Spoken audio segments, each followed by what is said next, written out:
संसारदावा नललिदलोका त्रैणयकारुण्या घना घनात्वम्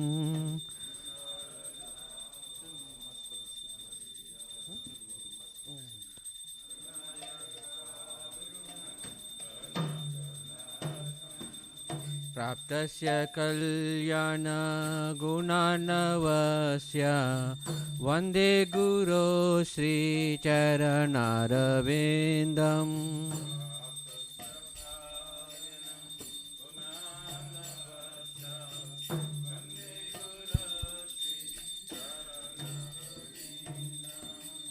महाप्रभो कीर्तन नित्य गीता वादित्रमाद्यान्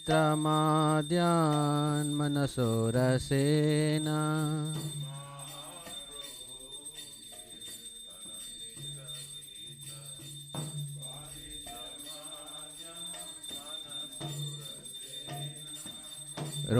रोमाञ्चकम्पा श्रुतरङ्गभाजो वन्दे गुरो श्रीचरणारविन्दम्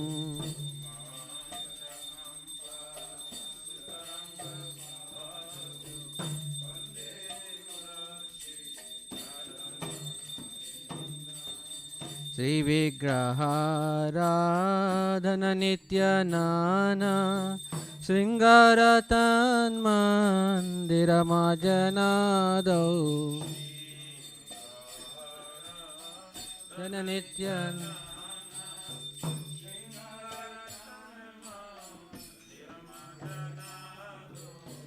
युक्तस्य भक्तान् शनियञ्जतोऽपि वन्दे गुरो श्रीचरणारविन्दम्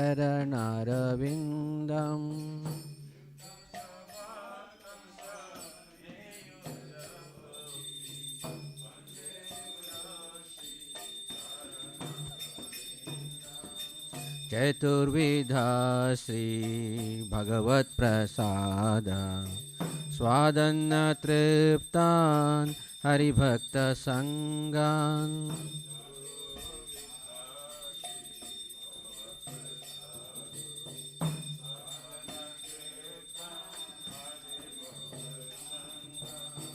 कृत्वैव तृप्तिं भजत सदैव वन्दे गुरो श्रीचरणारविन्दम्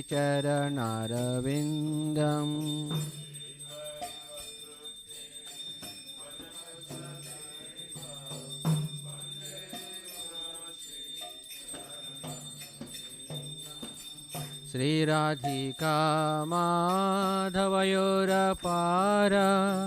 माधुर्यलीला गुणरूपनाम्नाम्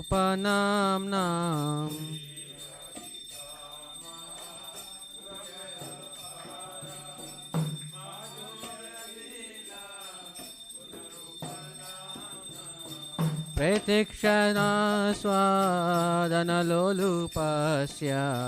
वन्दे गुरो श्रीचरणारविन्दम्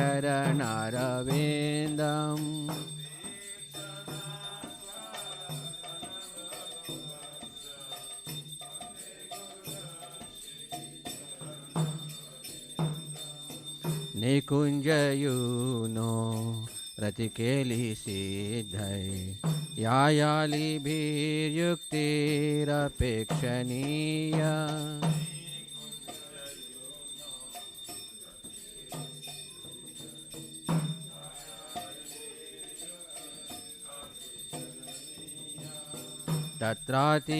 तत्रातिदक्ष्याद् अतिवल्लभस्य वन्दे गुरो श्रीचरणारविन्दम्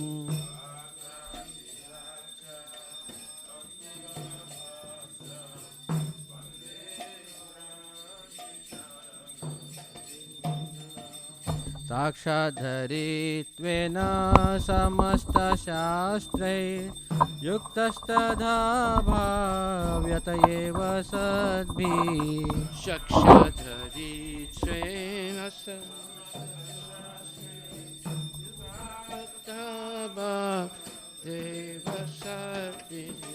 किन्तु प्रभोया प्रिय एव तस्य वन्दे गुरो श्रीचरणारविन्दम्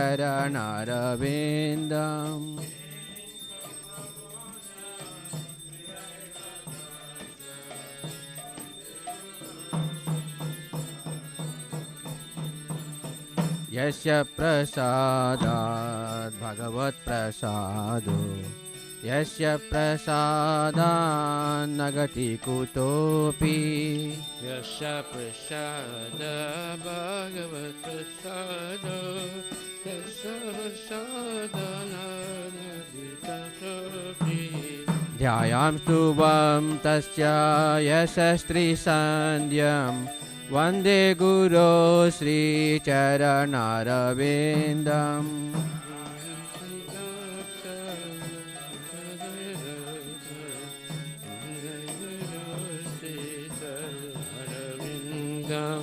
ध्यायां स्तुवं तस्य यशस्त्रीसन्ध्यं वन्दे गुरो श्रीचरणारविन्दम्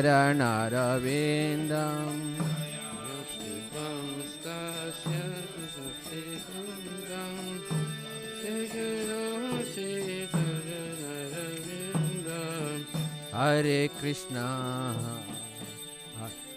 नमः विष्णुपदाय कृष्णप्रस्थाय भूतले श्रीमते भक्तिवेदान्त स्वामिनिति नामिने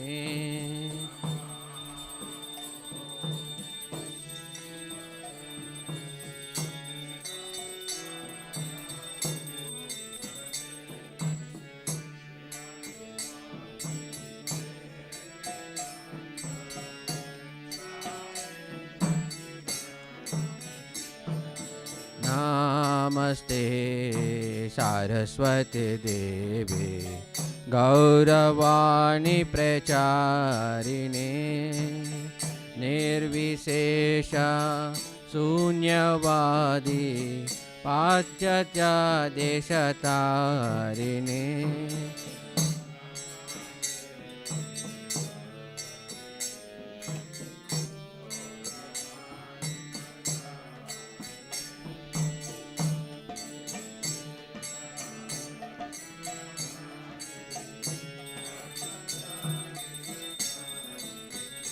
जय श्री कृष्ण चैतन्य प्रभु नित्यानंद श्री अद्वैत गदाधर श्रीवासादि गौर भक्तवृंद श्री कृष्ण चैतन्य प्रभु नित्यानंद श्री अद्वैत गदाधर श्रीवासादि गौर भक्तवृंद जय श्री कृष्ण चैतन्य प्रभु नित्यानंद श्री अद्वैत गदाधर श्रीवासादि गौर भक्तवृंद श्री कृष्ण चैतन्य प्रभु नित्यानंद श्री अद्वैत गदाधर श्रीवासादि गौर भक्तवृंद हरे Krishna Krishna Krishna Hare Hare Hare Ram Ram Ram Hare Hare Krishna Krishna Hare Hare Hare Ram Ram Ram Hare Hare Hare Krishna Krishna Hare Hare Hare Ram Ram Ram Hare Hare Hare Krishna Krishna Krishna Hare Hare Hare Ram Ram Rama Hare Hare Hare Krishna Krishna Krishna Hare Hare Hare Ram Ram Ram Hare Hare Krishna Krishna Krishna Hare Hare Ram Ram Rama Hare Hare Hare Krishna Krishna Krishna Hare Hare Hare Ram Ram Ram Hare Hare Hare Krishna Krishna Krishna Hare Hare Hare Ram Ram Rama Hare Hare Hare Krishna Krishna Krishna Hare Hare Hare Ram Ram Ram Hare Hare Hare Krishna Krishna Krishna Hare Hare Hare Ram Rama Hare Hare Hare Krishna Krishna Krishna Hare Hare Hare Ram Ram Ram Hare Hare Hare Krishna Krishna Krishna Hare Hare Hare Ram Rama Hare Hare Hare Krishna Krishna Krishna Hare Hare Hare Ram Ram Ram Hare Hare Hare Krishna Krishna Krishna Hare Hare Hare Ram Rama Hare Hare Hare Krishna Krishna Krishna Hare Hare Hare Ram Ram Ram Hare Hare Hare Krishna Krishna Krishna Hare Hare Hare Ram Rama Hare Hare Hare Krishna Krishna Krishna Hare Hare Hare Ram Ram Ram Hare Hare Hare Krishna Krishna Krishna Hare Hare Hare Ram Hare Hare Hare Krishna Krishna Krishna Hare Hare Hare Ram Ram Ram Hare Hare Hare Krishna Krishna Krishna Hare Hare Hare Ram Hare Hare Krishna Krishna Krishna Hare Hare Hare Rama Rama Rama Hare Hare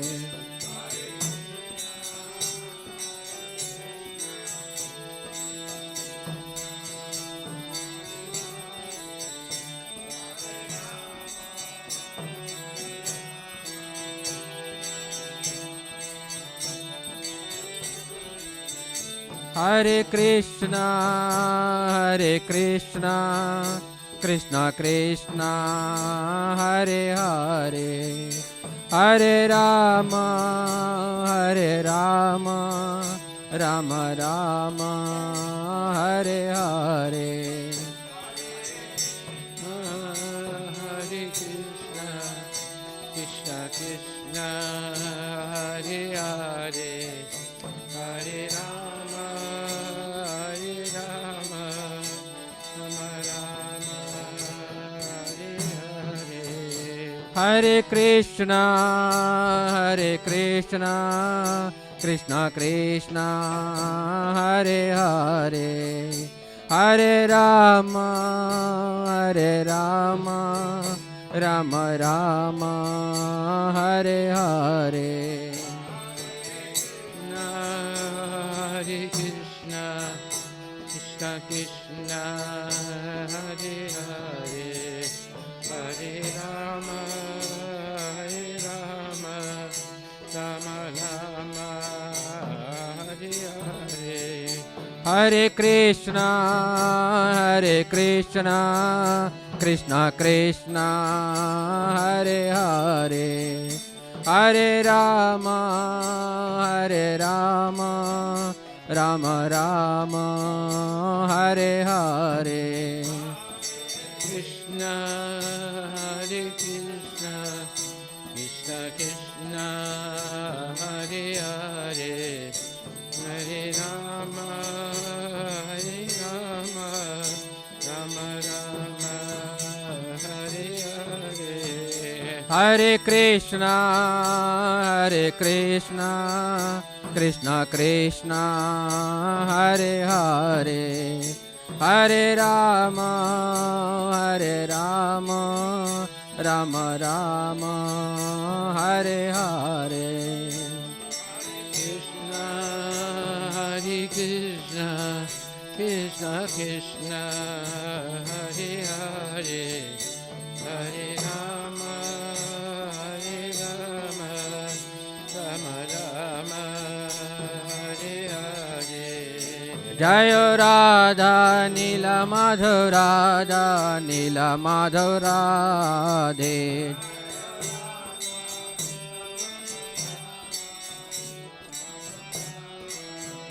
Jayo Lakshmi Narasimha Jayo Lakshmi Narasimha Jayo Lakshmi Narasimha Jayo Bhakta Prahlad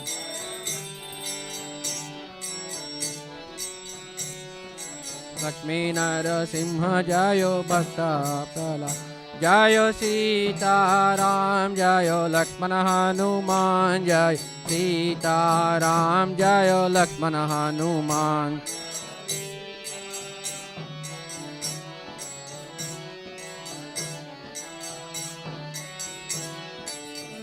Jayo Jagannatha Jayo Jagannatha Jayo Baladeva Jayo Subhadra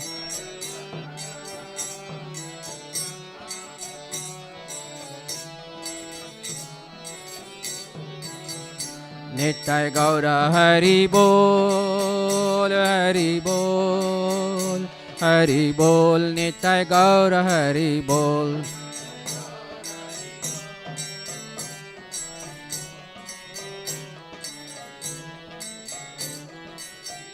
Jaya Jaya Prabhupada Prabhupada Prabhupada Jaya Jaya Prabhupada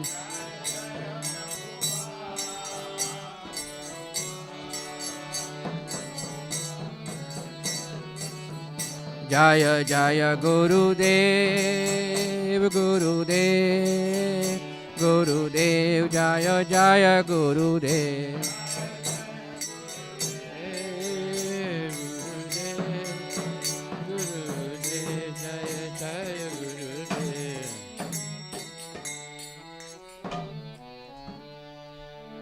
Jayom Vishnupad Paramansa Pararajik Chasta Tarasatara Shishi Maris Divine Grace A.C. Bhakti Vedanta Goswami Maharaj Srila Prabhupada Ki Jai Alanta Koti Vaishnava Vrinda Ki Jai Namacharya Haridas Thakur Ki Jai Prem Sikaho Shri Krishna Chaitanya Prabhu Nityananda Shri Dvaita Gadadhar Shivasadi Gaura Bhakta Vrinda Ki Jai Shri Shri Radha Krishna Gopinath Sam Kunda Radha Kunda Giri Govardhan Ki Jai Shri Vrindavan Dham Ki Jai Shri Mayapura Dham Ki Jai Jagannath Puri Dham Ki Jai Tulasi Devi Ki Jai Bhakti Devi Ki Jai Ganga Maya Ki Jai Jamuna Maya Ki Jai Samaveda Bhakta Vrinda Ki Jai Harinam Sankirtan Ki Jai Nitai Gaura Premanand all glorious to the assembled devotees, all glorious to the assembled, all glorious to the assembled devotees, all glorious to Shri Guru and Shri Guranga, all glorious to Srila Prabhupada, Patita Pavana Ki Jai. Nama Om Vishnu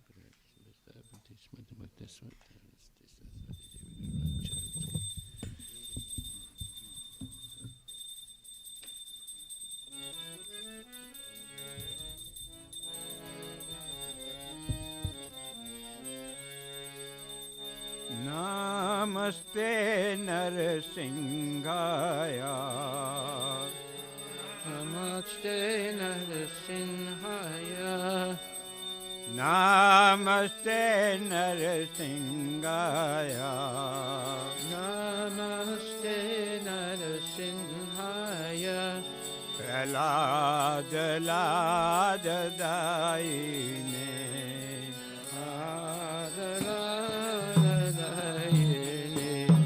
Hiranyakashi Purvasa Hiranyakashi Purvaksha शिलटंका नकालाये Shilatanka Nakalaye ये तो नरसिंहा पर तो Narasimha Ito Nisingha Parato Nisingha यतो यतो यामि ततो Narasimha Yato Yato Yamitato Nisingha बाहे नरसिंहा हृदय Narasimha Aye Nisingha Nirdaye Nisingha नरसिंहमदिं शरणं प्रपदे Namadim Saranam Prapade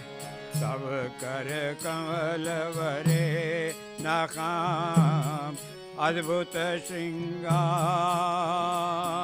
Dalita Hiranyakashipu तनु भृंगा केशव धीरता नर हरि रूपा जय जगदीश हरे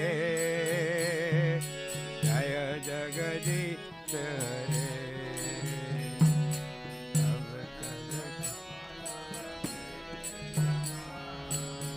Avakara Kamalamare Nakam Abhuta Singha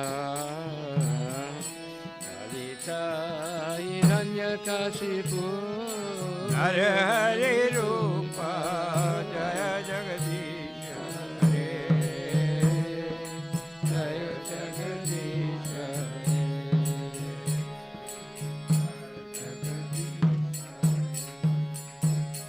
जय नरसिंह देव जय नरसिंह देव जय नरसिंह देव जय Narsingh Dev Jaya Jaya Narasimha Jaya Narasimha Jaya Narasimha जय भक्त प्रहलाद जय भक्त प्रहलाद जय भक्त प्रहलाद जय प्रहलाद महाराज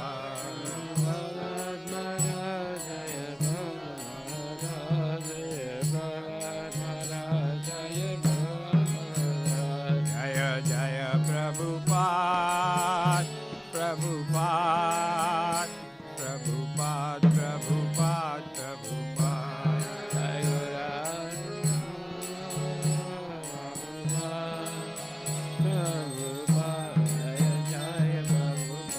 जय जय गुरुदेव गुरुदेव गुरुदेव गुरुदेव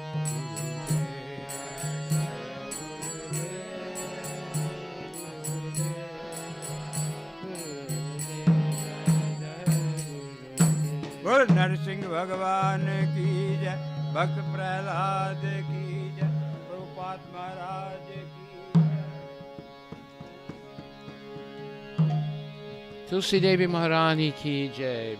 Vrindaye Tulsi Deva Priyaye Kesavaishacha Vishnu Bhakti Pradi Devi Sachavatai Namo Namaha.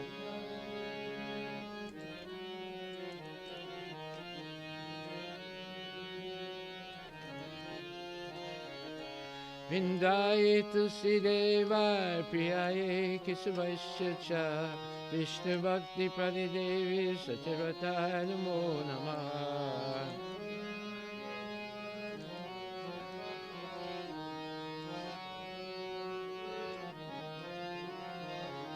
Vrindaye Tulsi Deva Priyaye Kesavasya Vishnu Bhakti Pradi Devi Sachavatai Namo Namaha.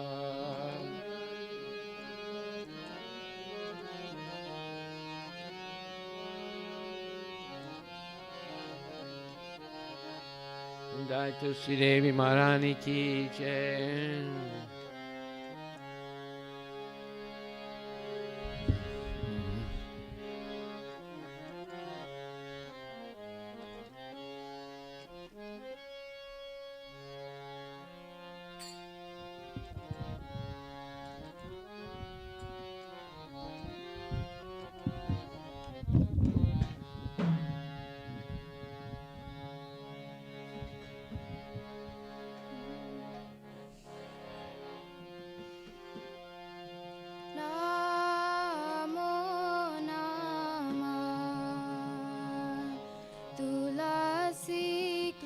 Krishna preyasi namo namah. Tulasi Krishna preyasi namo namah. Radha Krishna seva pavo re abhilasi. Krishna seva baba ehi amilasi. Namo namah. Tulasi Krishna preyasi namo namah. Tulasi Krishna preyasi namo namah. ये तुम्हारा शरण लो तारा वंश पूर्ण हो. Tumhara sarana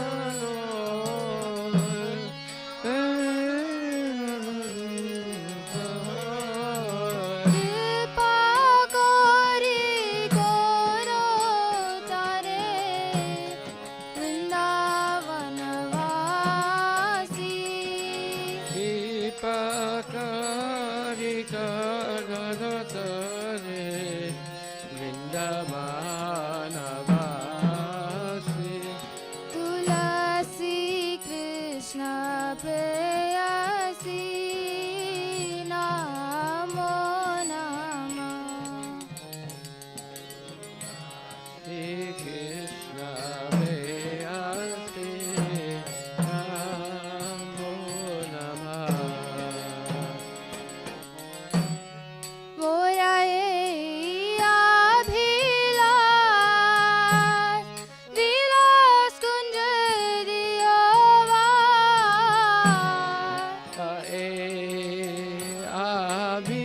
Abhilash Vilas Kunjadiyova.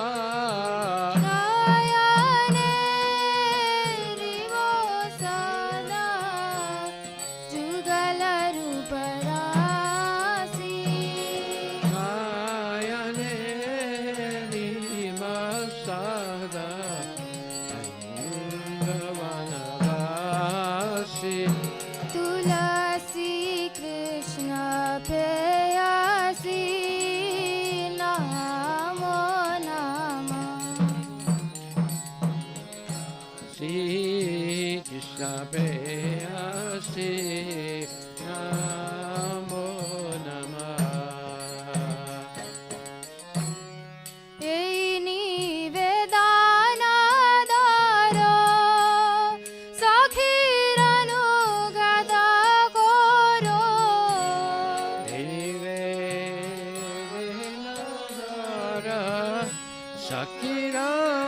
Sakiranugata Kara সেবায়াধিকার দিয়ে করো নিজ দাসী. Seva Adhikaradhi Karani Jadasi. तुलसी कृष्ण प्रेयसी नमो नमः.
Sadaya Navasi Tulasi Krishna Preyasi Namo Namah Rasi Krishna Reyasi Namo Namah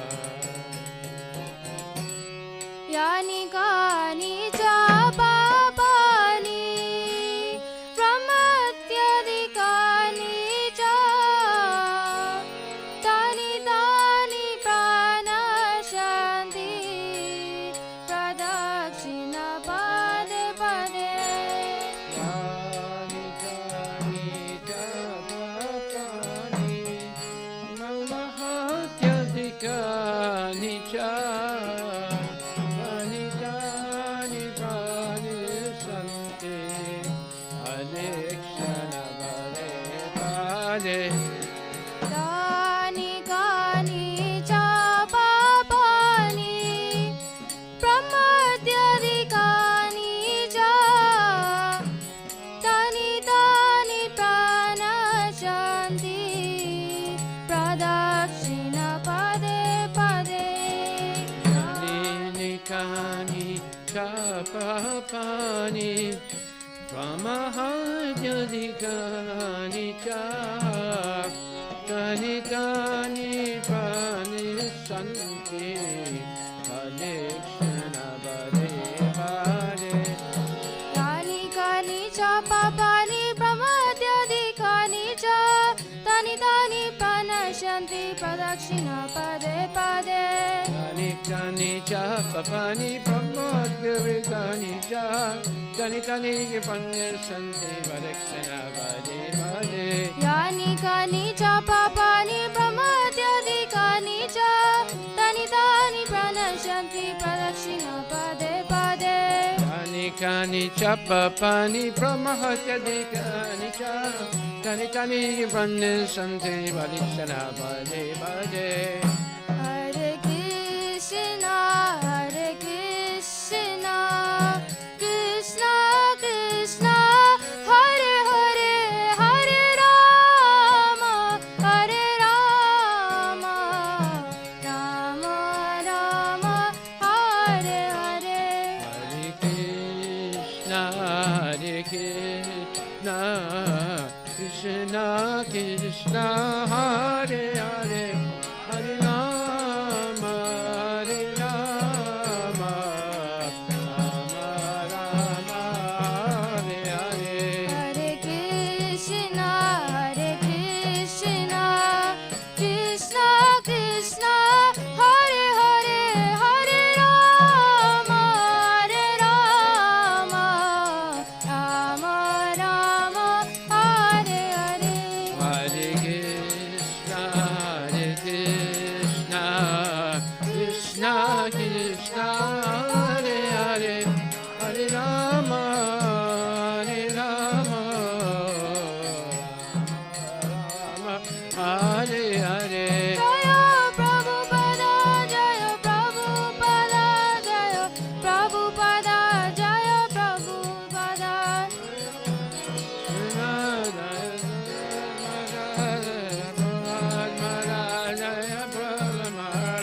Jaya Vrinda Devi Jaya Vrinda Devi Jaya Vrinda Devi Jaya Vrinda Devi Devi Jaya Vrinda Devi Jaya Vrinda Devi Jaya Vrinda Devi Jaya Tulsi Maharani Jaya Tulsi Maharani Jaya Tulsi Maharani Jaya Tulsi Maharani Sri Maharani Jaya Tulsi Maharani Jaya Sri Maharani Jaya Tulsi Maharani Nitai Gaura Hari Bo Hari Bo Hari Bo Nitai Gaura Hari Bo Hari Bo Hari Bo Hari Bo Nita Gaura Hari Bo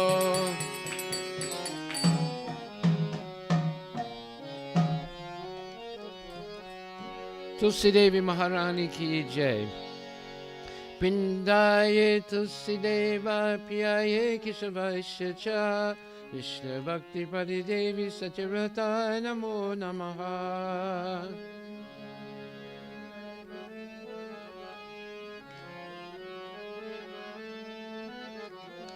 Indaye Tulsi Deva Piyaye Kishavaisya Cha Vishnu Bhakti Padi Devi Satyavrataya Namo Namaha.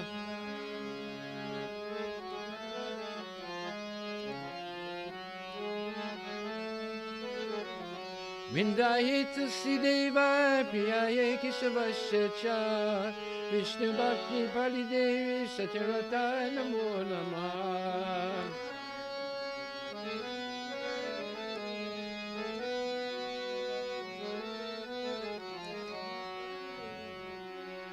Jai Tulsi Devi Maharani Ki Jai. Nama Om Vishnu Pradaya Krishna Prestaya Bhutali Srimati Bhakti Vedanta Swamini Tinamani. Namaste Saraswati Devi Guruvani Pracharine Nirvisesa Sunyavadi Paskadya Desatarine. Beloved of Krishna, I bow before you again and again. My desire is to obtain the service of Shishirada and Krishna. Whoever takes shelter of you has his wishes fulfilled. Beside your mercy upon him, you make you a resident in Vrindavan. My desire is to also grant me a residence in the pleasure groves of Sri Vrindavan Dham. Thus within my vision I will always behold the beautiful pastimes of Radha and Krishna. I beg you to make me a follower of the carefully downs of Vaja. Please give me a privilege of devotional service and make me your own maidservant. This very fallen lowly servant of Krishna prays, may always swim in love, Shishi Radha and Govinda, Tulsi Devi Maharani Ki Jai. Nama Om Vishnu Padaya Krishna Prasthaya Bhakti Vedanta Swami. Namaste Saraswati Devi Guruvani Pacharini Nirvisesa Sunyavadi Paskatya Desatari. Sri Chaitanya Mahaprabhu Shri Krishna Ki Jai. Todharpana Marjanam Bhava Mahadavagni Nivapanam Shri Rakairavya Chandrika Vitaranam Vidyavatapu Jivanam Anandam Buddhivardhanam Pratipadam Punam Vitasvadanam Sarvatma Snapanam Param Jayate Shri Krishna Sankirtanam Nam Namakari Bahuda Nija Sarva Saktis Tatra Pitani Amitaks Smarani Nakala Etadrisita Vakipa Bhagavan Mamapi Durdaivam Jasi Samihajani Nanuraga Chinada Pisune China Tarura Pisestina Amanina Manadena Kirtanya Sadahari Nadanam Najanam Nasundarim Kavitamba Jagadisha Kamaye Mama Janmani Janmanishware Bhavatat Bhakti Rahai Tuki Twai Ai Nandatanuja Kinkaram Patitam Mam Vishame Bhavam Buddho Kripaya Tava Padapankaja Stita Dulisadvisam Vichintaya Nayanam Galadasrudharaya Vadanam Gadgadurudaya Jira Pulakaya Nishitam Vapu Kada Tavanamagrahane Bhavishyati Yugayitam Nimesena Chakshasapa Prasayitam Sunyayitam Jagat Sarvam Govinda Virahena Me Aslishyava Padaratam Pinastamam Adasaranam Mamahato Karotuva Yata Tata Vavidata Tulam Pato Matpananatastu Sevanaparaha Hare Krishna Hare Krishna Krishna Krishna Hare Hare Hare Rama Rama Rama Hare Hare. Sri Chaitanya Mahaprabhu Shri Krishna Ki Jai.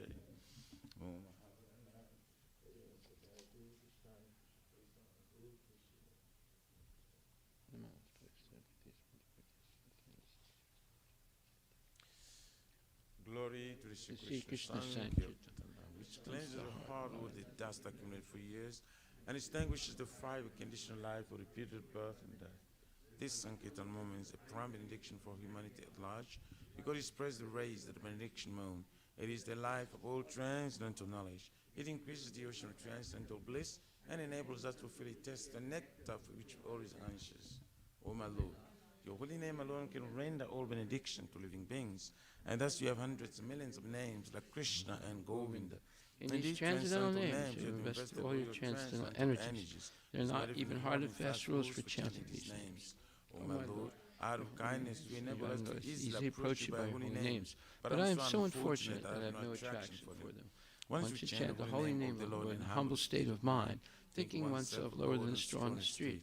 One should be more tolerant than a tree, devoid of all sense of false prestige, and should be ready to offer all respect to others. In such state of mind, one can chant the holy name of the Lord constantly. O Almighty Lord, I have no desire to accumulate wealth, nor do I desire beautiful women, nor do I want any number of followers. I only want your cause of devotional service, birth after birth. O Son of Maharaj Nanda Krishna, I am your eternal servitor. Yet somehow or other I have fallen into this ocean of birth and death. Please pick me up from this ocean of death, and place me as one of the atoms in your lotus feet. O my Lord, when will my eyes be decorated with tears of love, flowing constantly when I chant your holy name? When will my voice choke up, and when will the hairs on my body stand on end at the recitation of your holy name? O Govinda, feeling your separation, I am considering a moment to be like 12 years or more. Tears are flowing from my eyes like torrents of rain, and I feel all vacant in the world in your absence. I know no one but Krishna as my Lord, and he shall remain so, even if he handles me roughly by his embrace, or makes me broken-hearted by not being present before me. He is completely free to do anything and everything, for he is always my worshipful Lord, unconditionally. Shri Shri Shri Kirastakam Ki Nama Om Vishnu Padaya Krishna Vishnu Namaste Saraswati.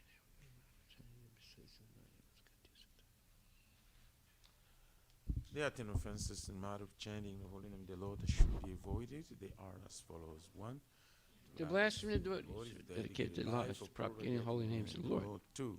Consider names of demigods. The Lord Shiva, Lord Brahma, to be equal to or independent of name Lord Vishnu. 3. To disobey the orders of the spiritual master. 4. To blaspheme the Vedic literature and pursuance of Vedic version. 5. To consider the glory of chanting Hare Krishna to be imagination. 6. To give some interpretation of the holy name of the Lord. 7. To commit sinful activities on the strength of chanting the holy name of the Lord. 8.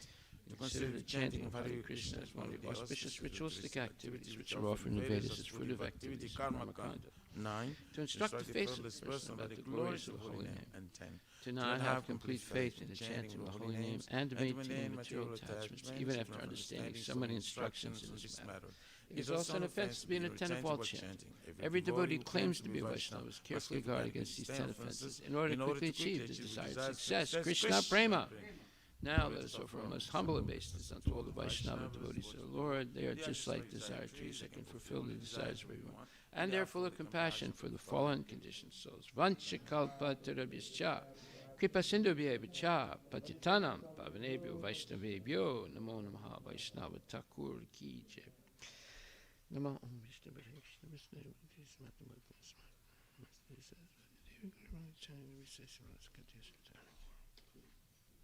Srimad Bhagavatam Grantaraj ki jai. Om Namo Bhagavate Vasudevaya. Nama Om Vishnu Padaya Krishna Prestaya Bhutale Srimati Bhakti Vedanta Swami Niti Namine Namaste Saraswati Deve Guruvani Pracharine Nirvisesa Sunyavadi Paskatya Desatarne Jaya Shri Krishna Chaitanya Prabhu Nityananda Shri Advaita Gadadhar Shri Vasudhi Gaura Bhaktavinda Hare Krishna Krishna Krishna Hare Hare Hare Rama Rama Rama Hare Hare. Srila Prabhupada ki jai.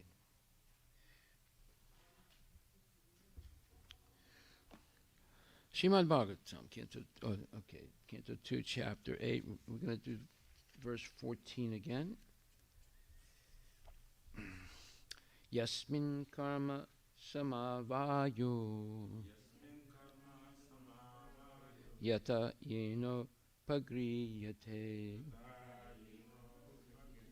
gunanam guninam chaiva parinamam abhipsatam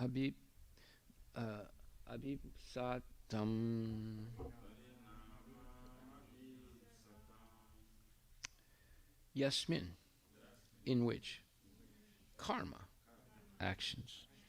Samavaya, accumulation. Yata, as far as. Yena, by which. Upagriyate, takes over. Gunanam, of the different modes of material nature. Guninam, of the living beings. Cha, also. Eva, certainly. Parinamam, resultant. Abipsatam, of the desires. Translation by Srila Prabhupada Ki Jai. Then again, kindly describe how the proportionate accumulation of the reactions resulting from the different modes of material nature act upon the desiring living being, promoting or degrading him among the different species of life, beginning from the demigods down to the most insignificant creatures. Purport by Srila Prabhupada. So these are a series of questions being asked by Maharaj Parikshit to Sukadev Goswami about, how does the universe function exactly? What are the laws of nature established by Krishna? What is the ideal organization for society? And what is the sound incarnation of Krishna? So many questions he's asking. This is not the first series of questions. Previously, he asked at least 3-4 times a whole series of other questions. And this is all related to the science of Krishna. This is a scientific book explaining who is the Supreme Personality of Godhead, who we are, what is time, what is karma, and how do we get out of this entanglement.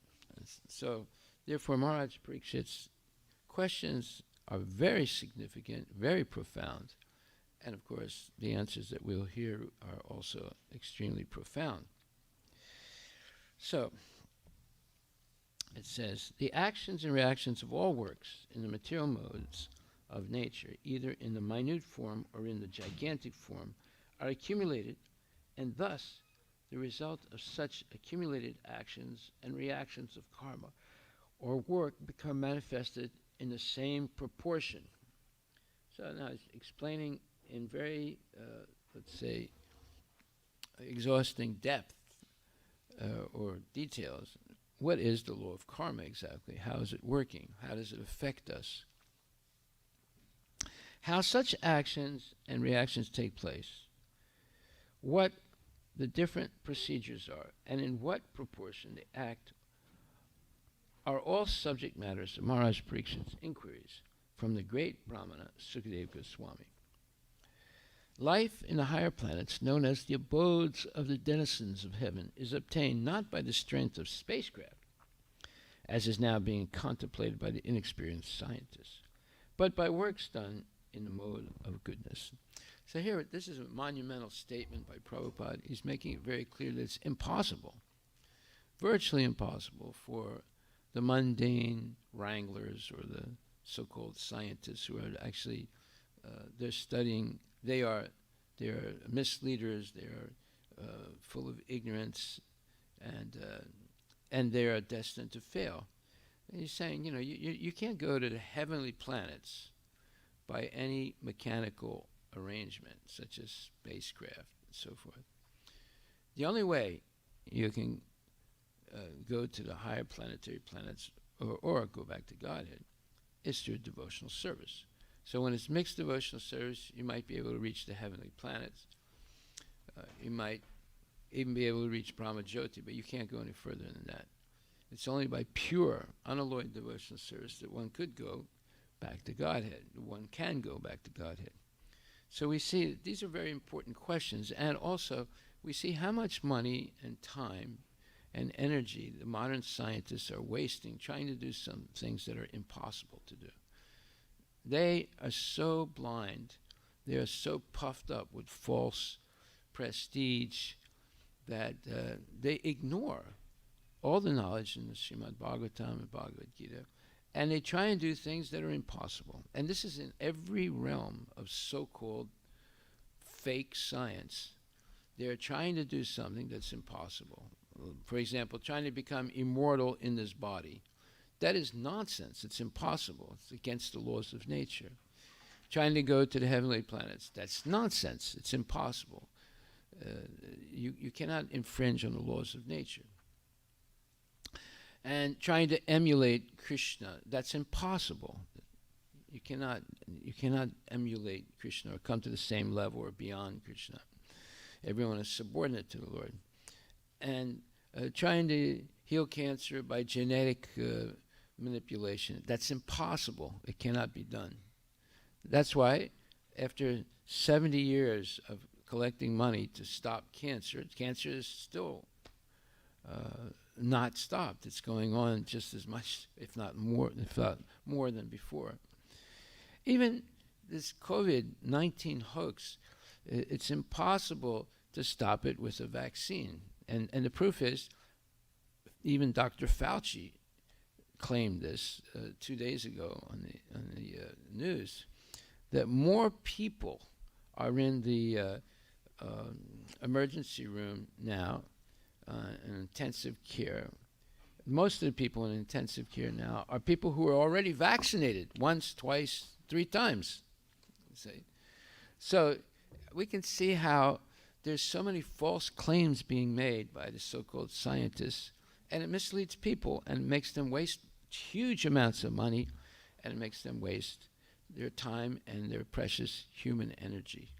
So unless we wake up and understand the evils of modern so-called junk science, or so-called science, and modern education, we are going to start doing what they're doing, trying to do things that are impossible, wasting our human energy, wasting our time, and wasting the precious opportunity of human life on useless things. So even on the very planet where we are now living, there are restrictions upon the entrance of foreigners into a country where the citizens are more prosperous. For example, the American government has many restrictions for the entrance of foreigners from less prosperous countries. Well, all of you had to go through a lot of trouble to get into this country, right? But now, if you go to Mexico, you can just walk across the Rio Grande River and you'll get, if they separate you from your children, you'll get $450,000 from the United States government, from Bhakta Joe. And if you, and you don't have to have any shots, you don't have to have any medical examination. I remember trying to get my wife, who was not an American citizen, into the United States. It was a long, difficult process. It took a long time to get a visa for her to come to the United States. Now you just have to walk across the Rio Grande River, and you're in, and you get home, you get food stamps, you get a monthly stipend, and the more kids you have, the more money you get, and you get Medicare and all that stuff, and you also you'll get an Obama phone. You'll get everything if you just walk across the border. Okay? So that was not the case before. My mother went through hell trying to get into this country. And she explained it to me once, and it was like very, very difficult for her to get into this country. And my great auntie also went through a lot of difficulty to get into this country. However, now the American government has changed its policy. The reason is that the Americans do not wish to share their prosperity with any foreigner who has not qualified himself as a citizen of America. You see how times change. Similarly, the same mentality is prevailing in every other planet where there are more intelligent living beings residing. Now, that's another statement. The scientists say, we're not sure that there's people living on other planets. You know, there might be, but we're not sure about that.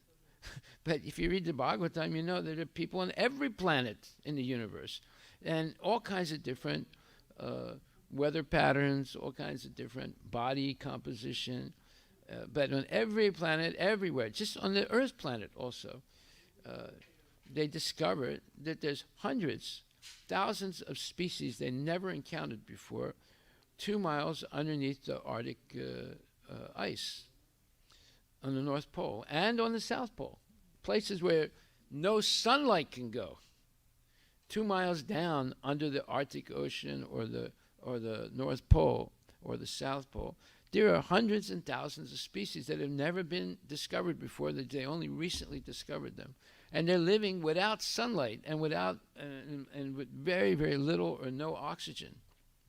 So even this Earth has not been properly explored yet. There are many things in this Earth that have not been explored. But little by little, they find things, either by accident or by purpose, and so-called science is advancing. But if you read Srimad Bhagavatam, you don't have to waste your time. You can understand the exact makeup of the universe, as well and the cosmology, as well as the Earth and living entities and the law of karma and so many things. It's all being explained here in the Bhagavatam in a very, very systematic way. This is science. This is the real science. Then it says, the higher planetary living conditions are all in the mode of goodness, and anyone desiring to enter the higher planets like the moon, sun, and Venus must qualify thoroughly by activity in complete goodness. Explain this to Bezos and Elon Musk, because they are trying to do something impossible and are spending huge amounts of money. Maharaj Parikshit's inquiries. In other words, it's saying you can do it. You can go to other planets, but you have to develop, if you want to go to lower planets, you have to develop very bad habits. If you want to go to the higher planets, you have to develop the mode of goodness. Maharaj Parikshit's inquiries are on the basis of proportionate actions of goodness, which qualify one in this planet to be promoted to the highest regions of the universe.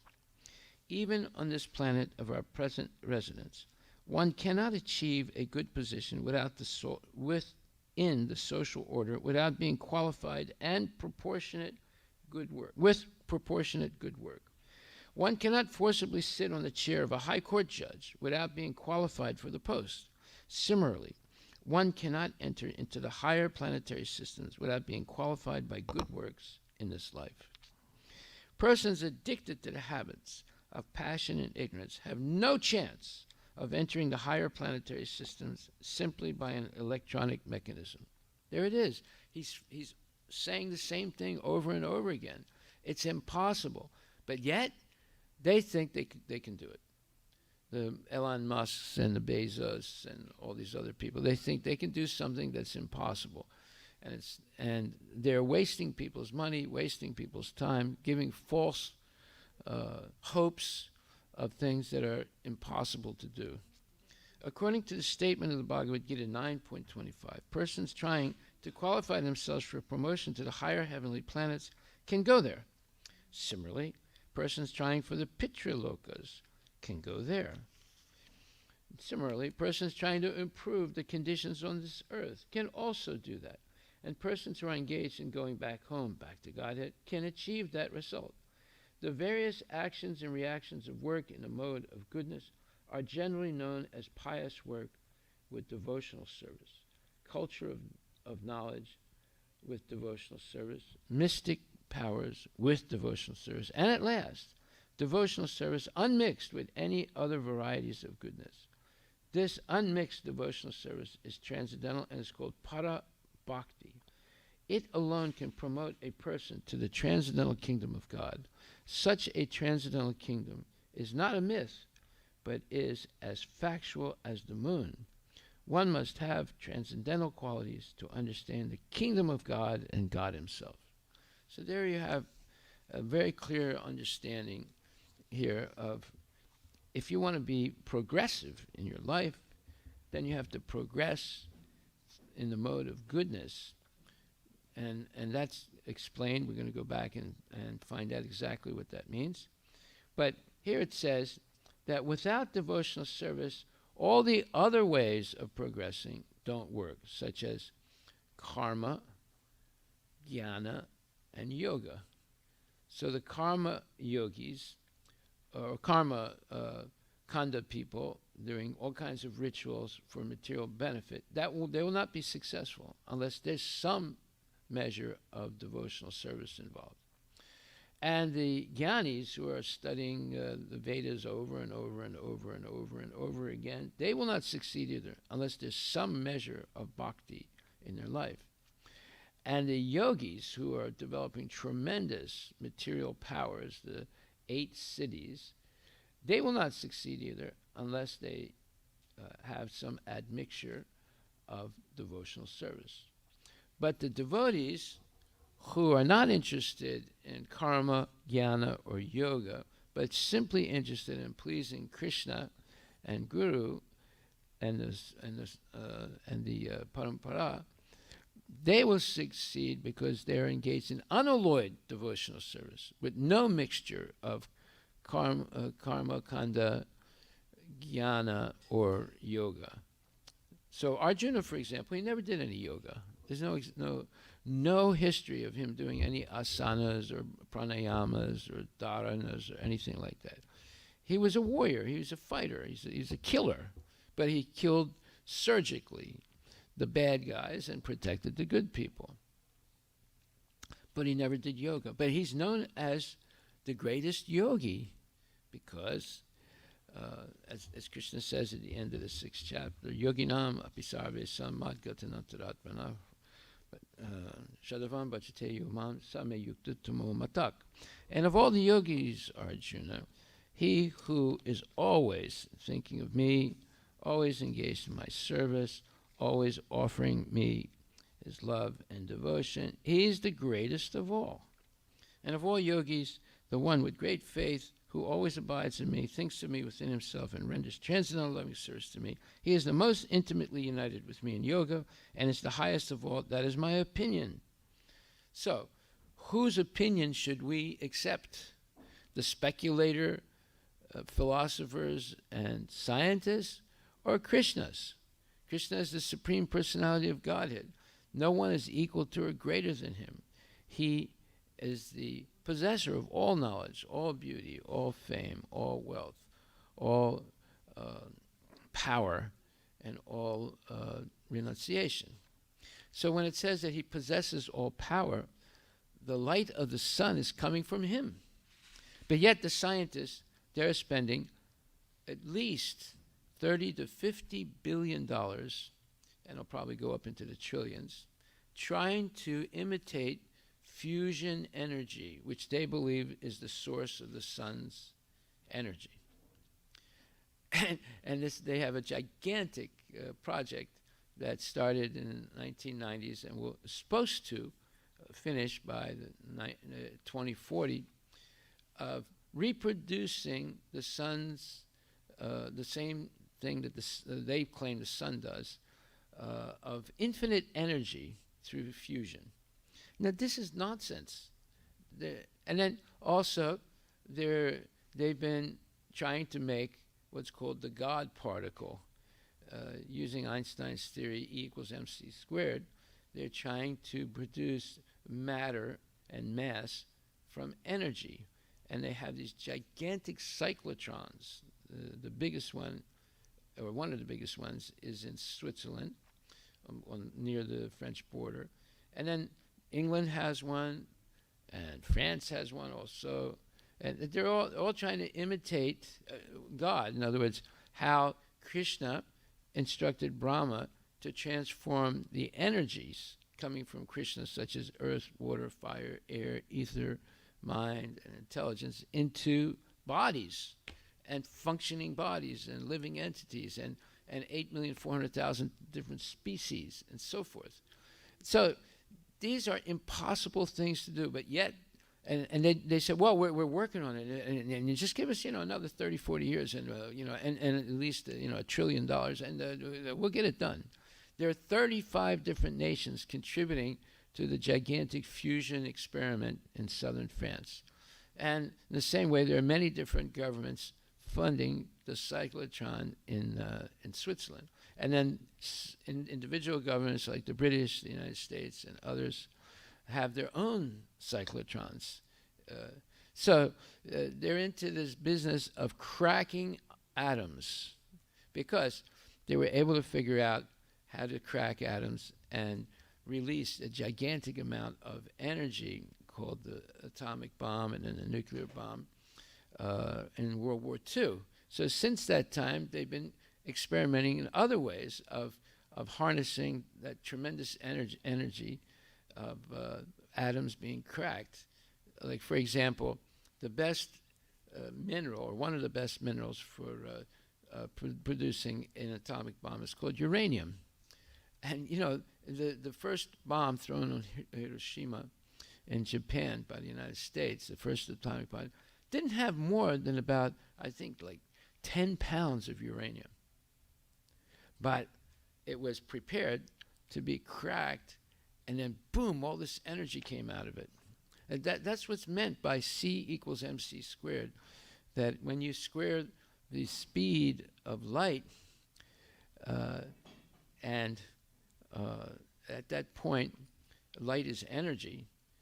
And this is what Einstein was meditating on all the time, is light, because he realized there was something special about light, about the sunlight. And yes, the sunlight is everywhere in the universe. That means there's an unlimited source of energy. You just have to know how to capture it. So the plants capture it by photosynthesis, and there's other ways of capturing it, such as solar panels and so forth. But they're not really highly efficient because the power of the sun is unbelievably strong. So anyone can go anywhere in the world, and if they have the technology, they could have unlimited energy, say, through the sunlight, which permeates the whole universe. But that sunlight, see, they don't understand it. Up until the time of Einstein, they thought that sunlight was a wave. But then Einstein came up with the idea that no, it's like little particles, which he called quantums. It's not exactly a wave, and they're emanating in all directions. So that's when quantum theory came into existence. It was before Einstein, people were talking about quantums. But what Einstein did, he did not, to my knowledge, do any seminal research. He piggybacked on the research that was already existing, and then gave a more plausible and more realistic interpretation of it. And Prabhupada says the same thing. He's told our scientists in the Bhaktivedanta Institute, he said, you don't have to do any research. The research has already been done. You have to be able to interpret it correctly. See? And that's exactly what Einstein did. He took in his office, he has pictures of three famous scientists. One is Faraday, the other was Maxwell, both English scientists, and I forget who the third one is. But he has the pictures of these three people because he piggybacked on them. But he was able to interpret the work that they did in a more meaningful way. Say. And then after he did that, that was in 1905, he published 4 major papers. Each one was on the level of a Nobel Prize. He finally got a Nobel Prize in 1921 because it took some years for people to understand what he wrote and to maybe experiment and see if what he said, if what he predicted was actually factual. But the point is that you don't have to do any research. All the research has been done. You simply have to understand what it means when you look at all that data. So here it says that it is by great fortune that one comes to Krishna consciousness on the path of Bhakti Yoga. This is 6th chapter, 47th verse in the 3rd paragraph, or 3rd paragraph. It is by great fortune that one comes to Krishna consciousness on the path of Bhakti Yoga to become well situated according to the Vedic direction.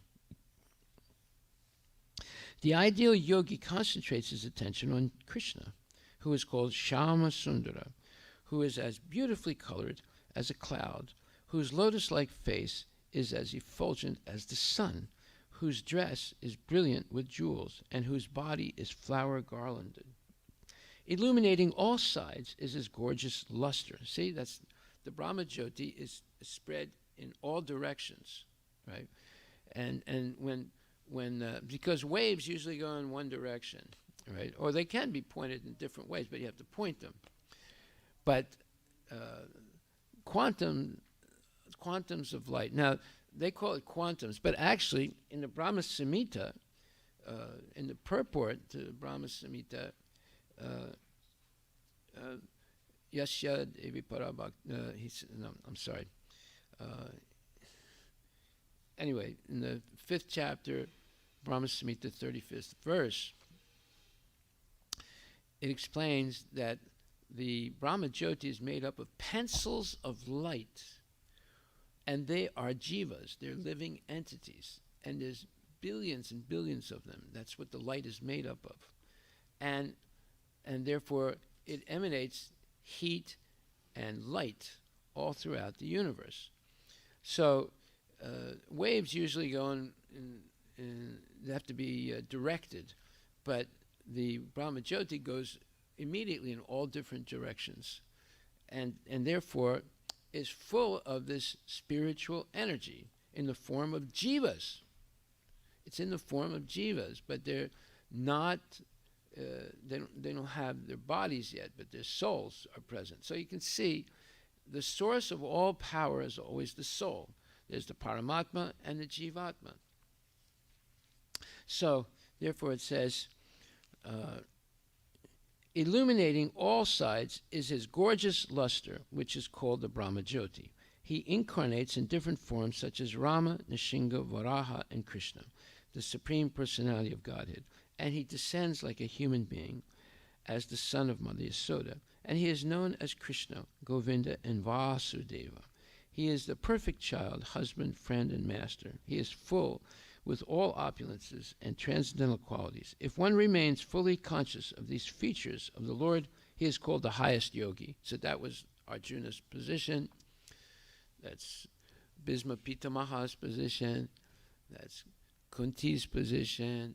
That's Yasoda Maya's position. Of course, Radharani and Lakshmi Devi, all these transcendental personalities, they're all focusing on Krishna because Krishna is the highest principle of knowledge. There's nothing greater than knowledge, scientific knowledge of Krishna. This stage of highest perfection in yoga can be attained only by bhakti yoga, as is confirmed in the Vedic literature. Yasya Devi Parabhaktir Yata Devi Tata Kuru Tasyaite Katita Hi Artak Pakasante Mahatmanaha. This is from the Svesta Svatara Upanishad 6.23.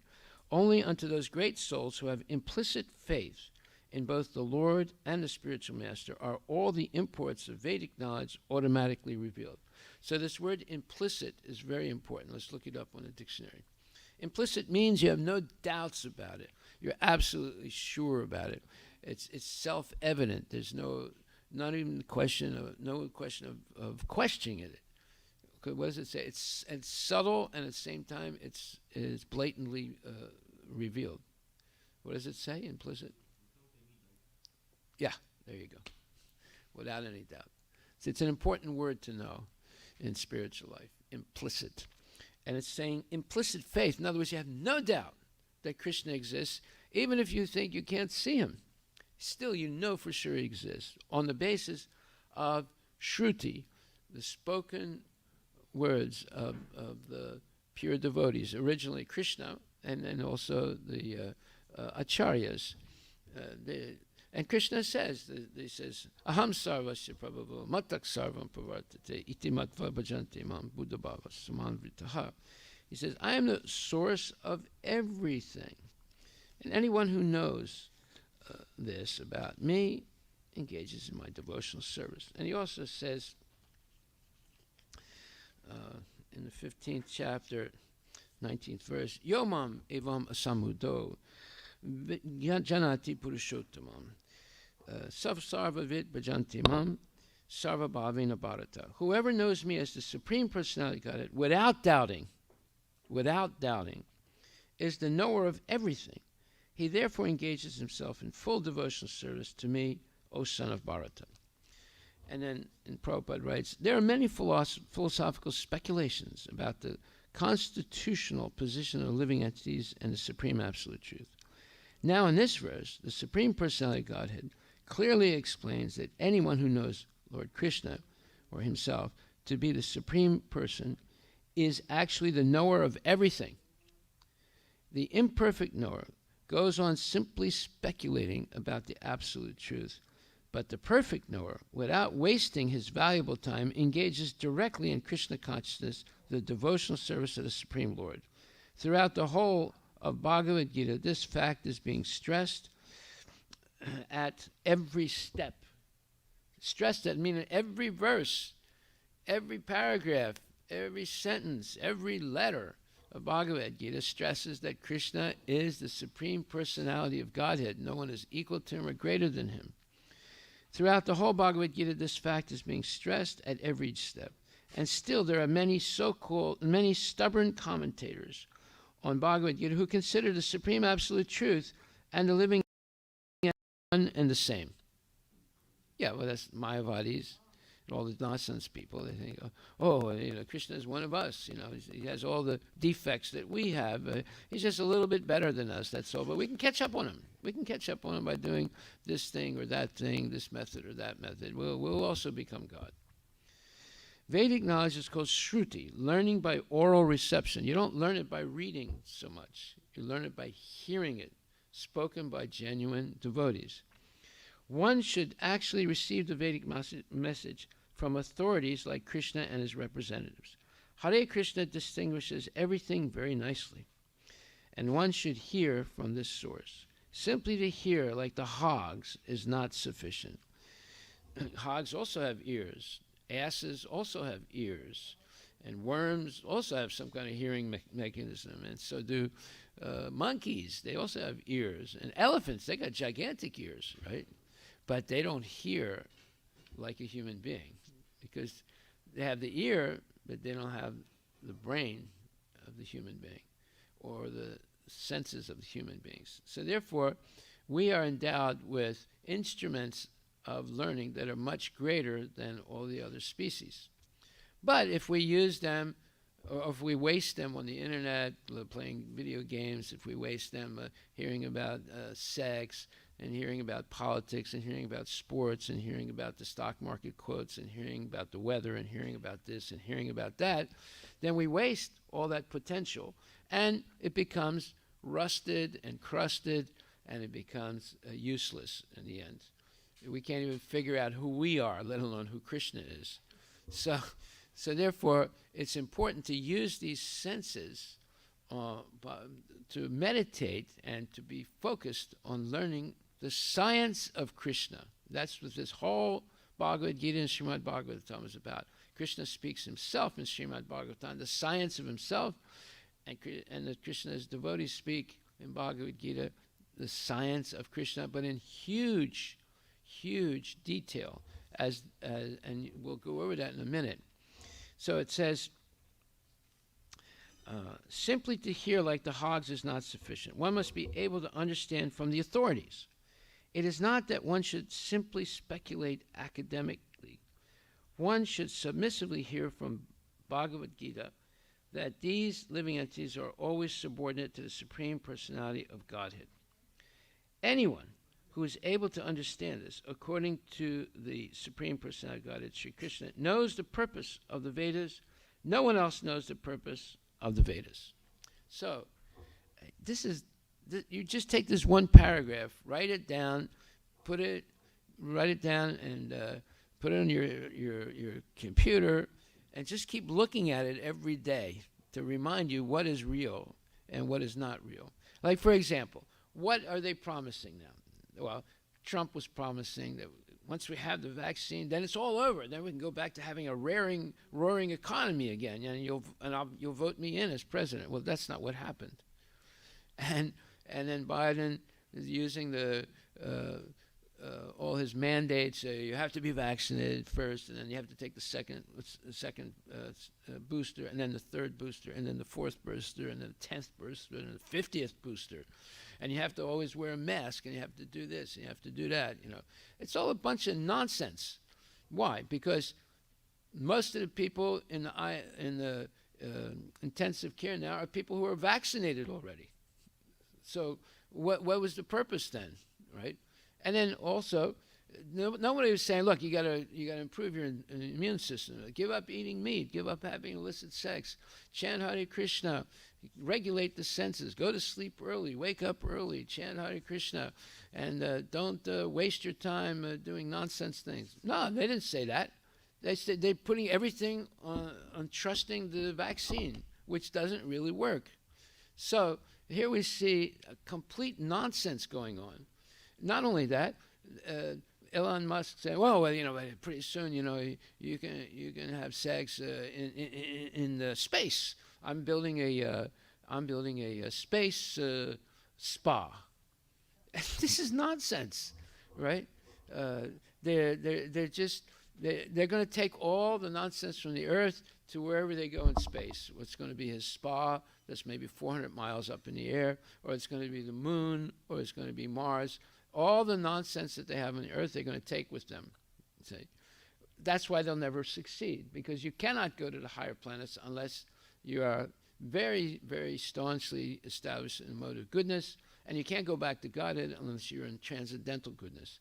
So all this knowledge is not being explained, and all these false conclusions are fed to people as if it's knowledge. So if we just read this one thing, one should submissively hear. It says this one paragraph. Actually, you should take this paragraph, look at it every day. Vedic knowledge is called Shruti, learning by oral reception. One should actually receive the Vedic message from authorities like Krishna and his representatives. Here, Krishna distinguishes everything very nicely, and one should hear from this source. Simply to hear like the hogs is not sufficient. One must be able to understand from the authorities. It is not that one should simply speculate academically. So what do they teach in school? They say, well, speculation is good. What was Einstein saying? He didn't accept the fact that one should receive authoritative knowledge from scriptures and things like that. He's a speculator. Okay, but he's a better speculator than others, but he's still a speculator. And we pointed out many things he speculated about God that he got wrong. And we've pointed out in the last 3 sessions, and I'm going to do a little bit more. He also had a big argument with Niels Bohr for 30 years about quantum theory, and how Bohr said, look, there's things about the quantum theory that you cannot understand. And he said, no, because Einstein was a determinist. He thought that everything is regulated by laws of nature, and that we're discovering those laws, therefore we will know everything. But when it came to the movement of microscopic atomic particles at the speed of light, and especially when they go through a type of when they're split apart, there's something that happens that is unpredictable and cannot be understood simply with quantum theory. Even if quantum theory predicts that there are going to be things that are that you cannot understand. So Einstein said this is nonsense when Bohr gave his opinion, wrote a paper about it, based on his actual observations. Einstein, believe me, did not do very little seminal research. Niels Bohr did, as well as Faraday and as well as Maxwell and so forth. So Einstein said this is not possible. After 30 years, it was proven that Einstein was wrong and Bohr was right. So this man did not make everything right. He made a lot of mistakes in his life. He was also a philanderer. He cheated on his wives. He got married 3-4 times, and he was always, engaged in some type of illicit activity.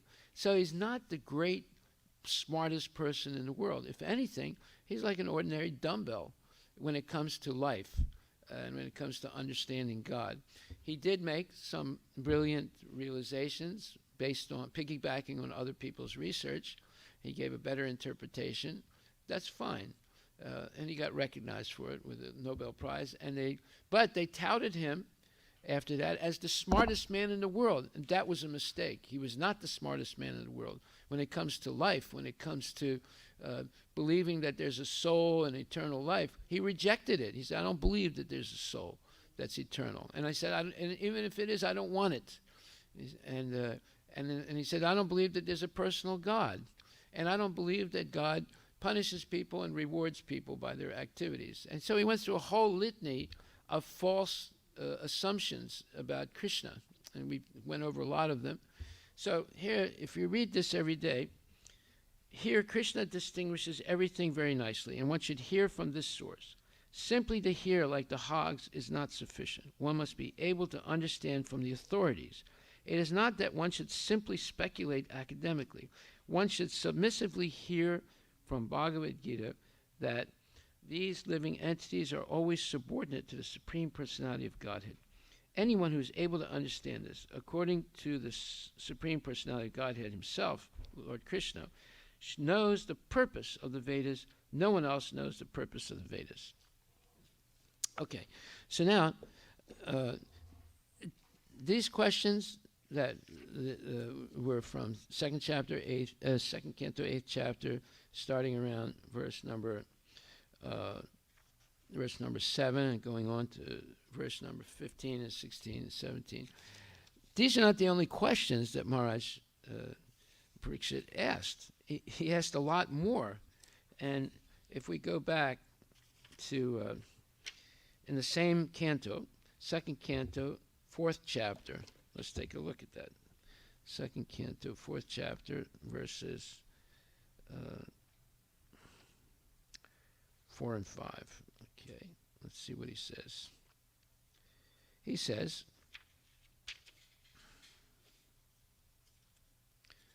2:4.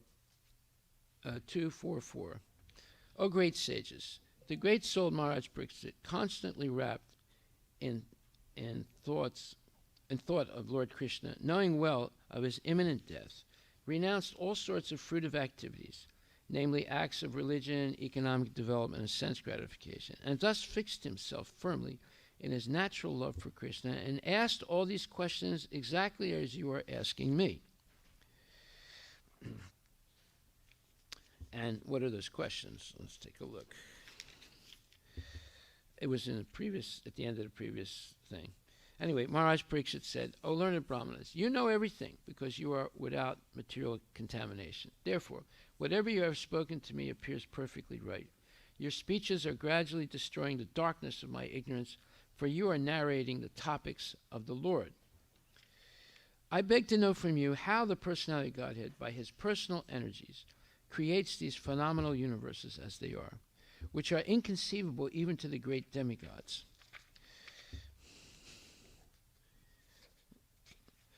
Kindly describe how the Supreme Lord, who is all-powerful, engages his different energies and different expansions in maintaining and again winding up the phenomenal world in the sporting spirit of a player.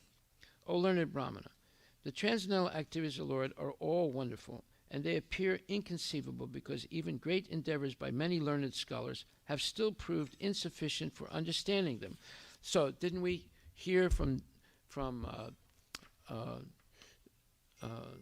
Einstein himself that, and from Newton? Newton says, all we have done is examine a few grains of sand in the great ocean of knowledge. Einstein also said that this great mystery in the universe, we can see it, but we don't really understand it.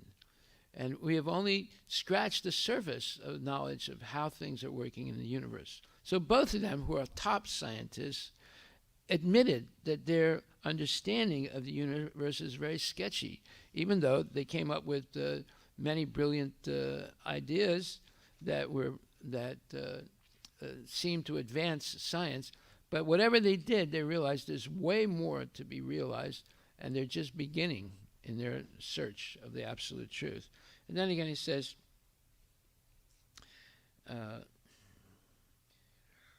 O learned Brahmana, yet transcendental activities of the Lord are all wonderful, and they appear inconceivable, because even great endeavors by many learned scholars have still proved insufficient for understanding them.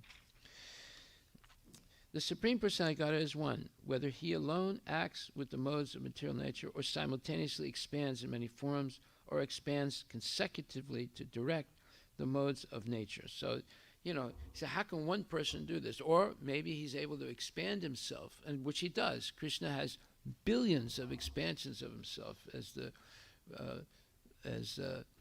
first Chaturvyuha is Balaram, and then the first Chaturvyuha, and then Narayana, and then the second Chaturvyuha, and then all the Vishnu incarnations, and all the avatars, and the 6 types of avatars, Saktavish avatar, Yuga avatar, and Manvantara avatar, and Purusha avatars, and so forth. So there's billions and billions, there's unlimited number of expansions of Krishna, and that's why he can maintain not only this universe, but the hundreds and billions of other universes that are existing in the material world, and all of that is not even 1/4 of creation.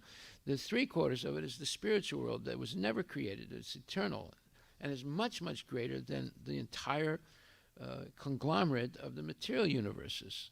So we see Krishna is not some ordinary Joe walking down the street smoking a cigarette and thinking about going swimming. He is unbelievable, inimaginable power source, inimaginable knowledge source and wealth source and so forth.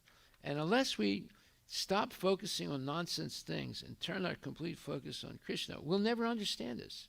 And at the moment of death, we'll have to take birth again and start all over, being an idiot in the material world.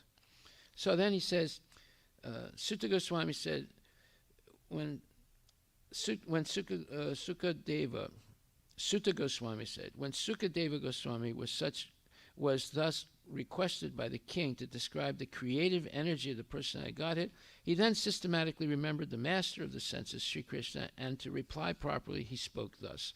So we see in the 2nd canto, 4th chapter, Maharaj Pariksit asks questions. In the 2nd canto, 8th chapter, is asking questions. Also in the 2nd canto, 3rd chapter, verses 19 to 24, he's asking questions. Let's go take a look what he says there. He says,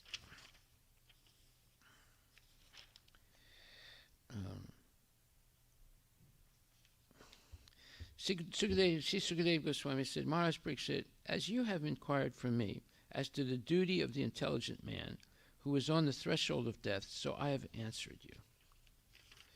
And then he says, one who desires to be absorbed in the impersonal Brahmajyoti effulgence should worship the master of the Vedas, Lord Brahma, or Brihaspati, the learned priest. One who desires powerful sex should worship the heavenly king Indra. And one who desires good progeny should worship the great progenitors called the Prajapatis. And one who desires good fortune should worship Durga Devi, the superintendent of the material world. One desiring to be very powerful should worship fire. And one who aspires only after money should worship the Vasus. One should worship the Rudra, incarnation of Lord Shiva, if he wants to be a great hero. One should want a large stock of grains. One who wants a large stock of grains should worship Aditi. One who desires to attain the heavenly planets should worship the sons of Aditi. One who desires a worldly kingdom, the sons of Aditi are the demigods. One who desires a worldly kingdom should worship Vishvadeva. One who wants to be popular with the general mass of population should worship the Sadhya demigod. One who desires a long span of life should worship the demigods known as Aswini Kumaras. They were Ayurvedic doctors. And a person desiring a strongly built body should worship the earth. One who desires stability in his post should worship the horizon and the earth combined. One who desires to be beautiful should worship the beautiful residents of the Gandharva planet. And one who desires a good wife should worship the Apsaras and the Urvasi society girls of the heavenly kingdom. One who desires domination over others should worship Lord Brahma, at the head of the universe. One who desires tangible fame should worship the personality of Godhead, and one who desires a good bank balance should worship the demigod Varuna. If one desires to be a greatly learned man, he should worship Lord Shiva. And if one desires a good martial relation, a good marriage relation, he should worship the chaste goddess Uma, the wife of Lord Shiva. So here we see a whole bunch of suggestions given by Maharaj, by Sukadev Goswami, right? Then he says, one should worship Lord Vishnu or his devotee for spiritual advancement in knowledge, or for protection of hereditary and advancement of a dynasty. One should worship the various demigods. So several times he's mentioning worship Vishnu, and here he's specific about worshiping Lord Vishnu or his devotee for spiritual advancement in knowledge. And then he says,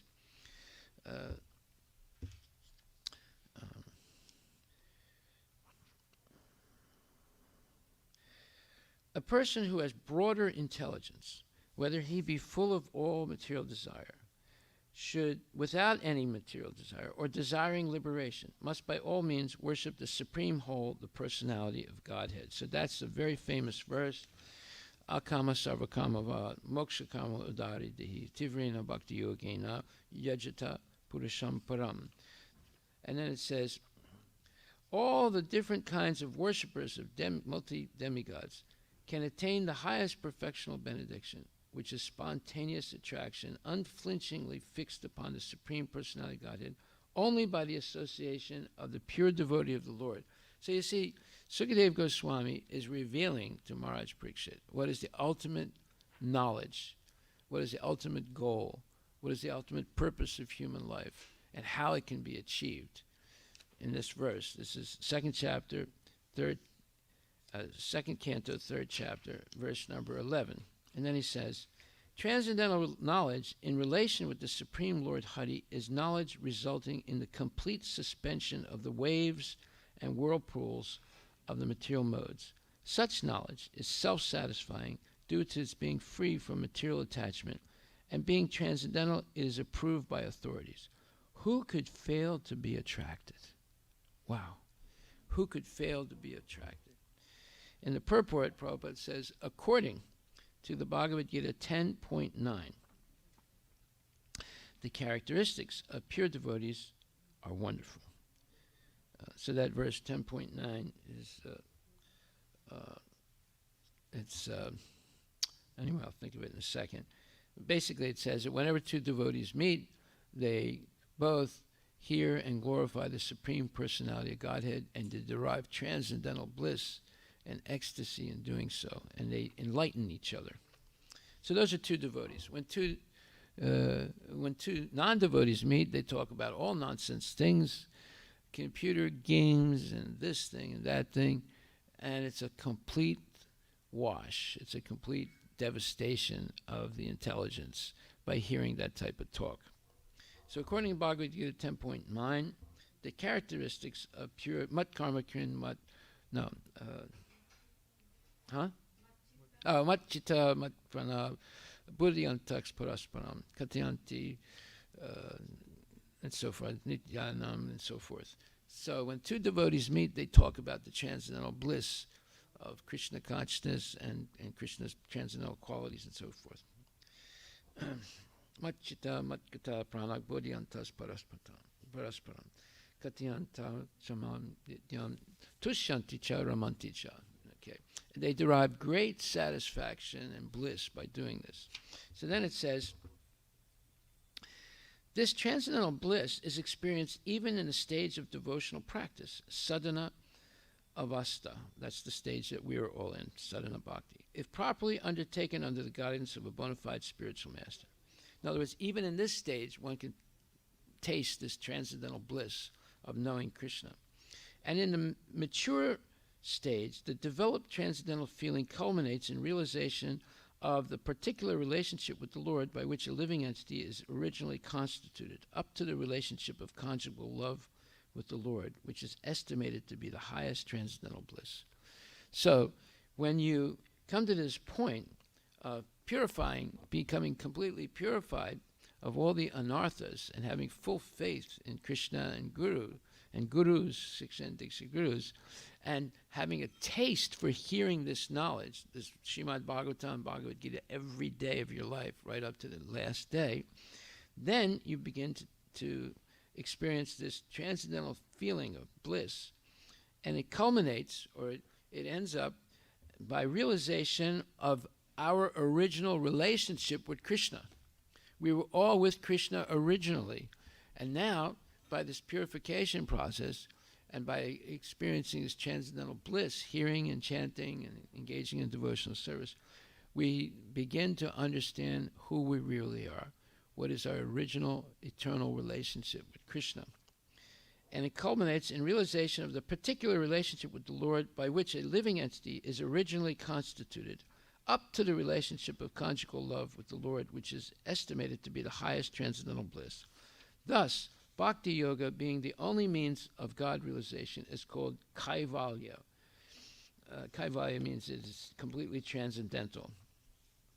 Srila Jiva Goswami quotes the Vedic version, Eko Narayano Deva Paravaranam Parama Aste Kaivalya Samgitaha. In this connection, and establishes that Narayana, the personality of God, is known as Kaivalya, and the means which enables one to approach the Lord is called Kaivalya Panta, or the only means of attainment of Godhead.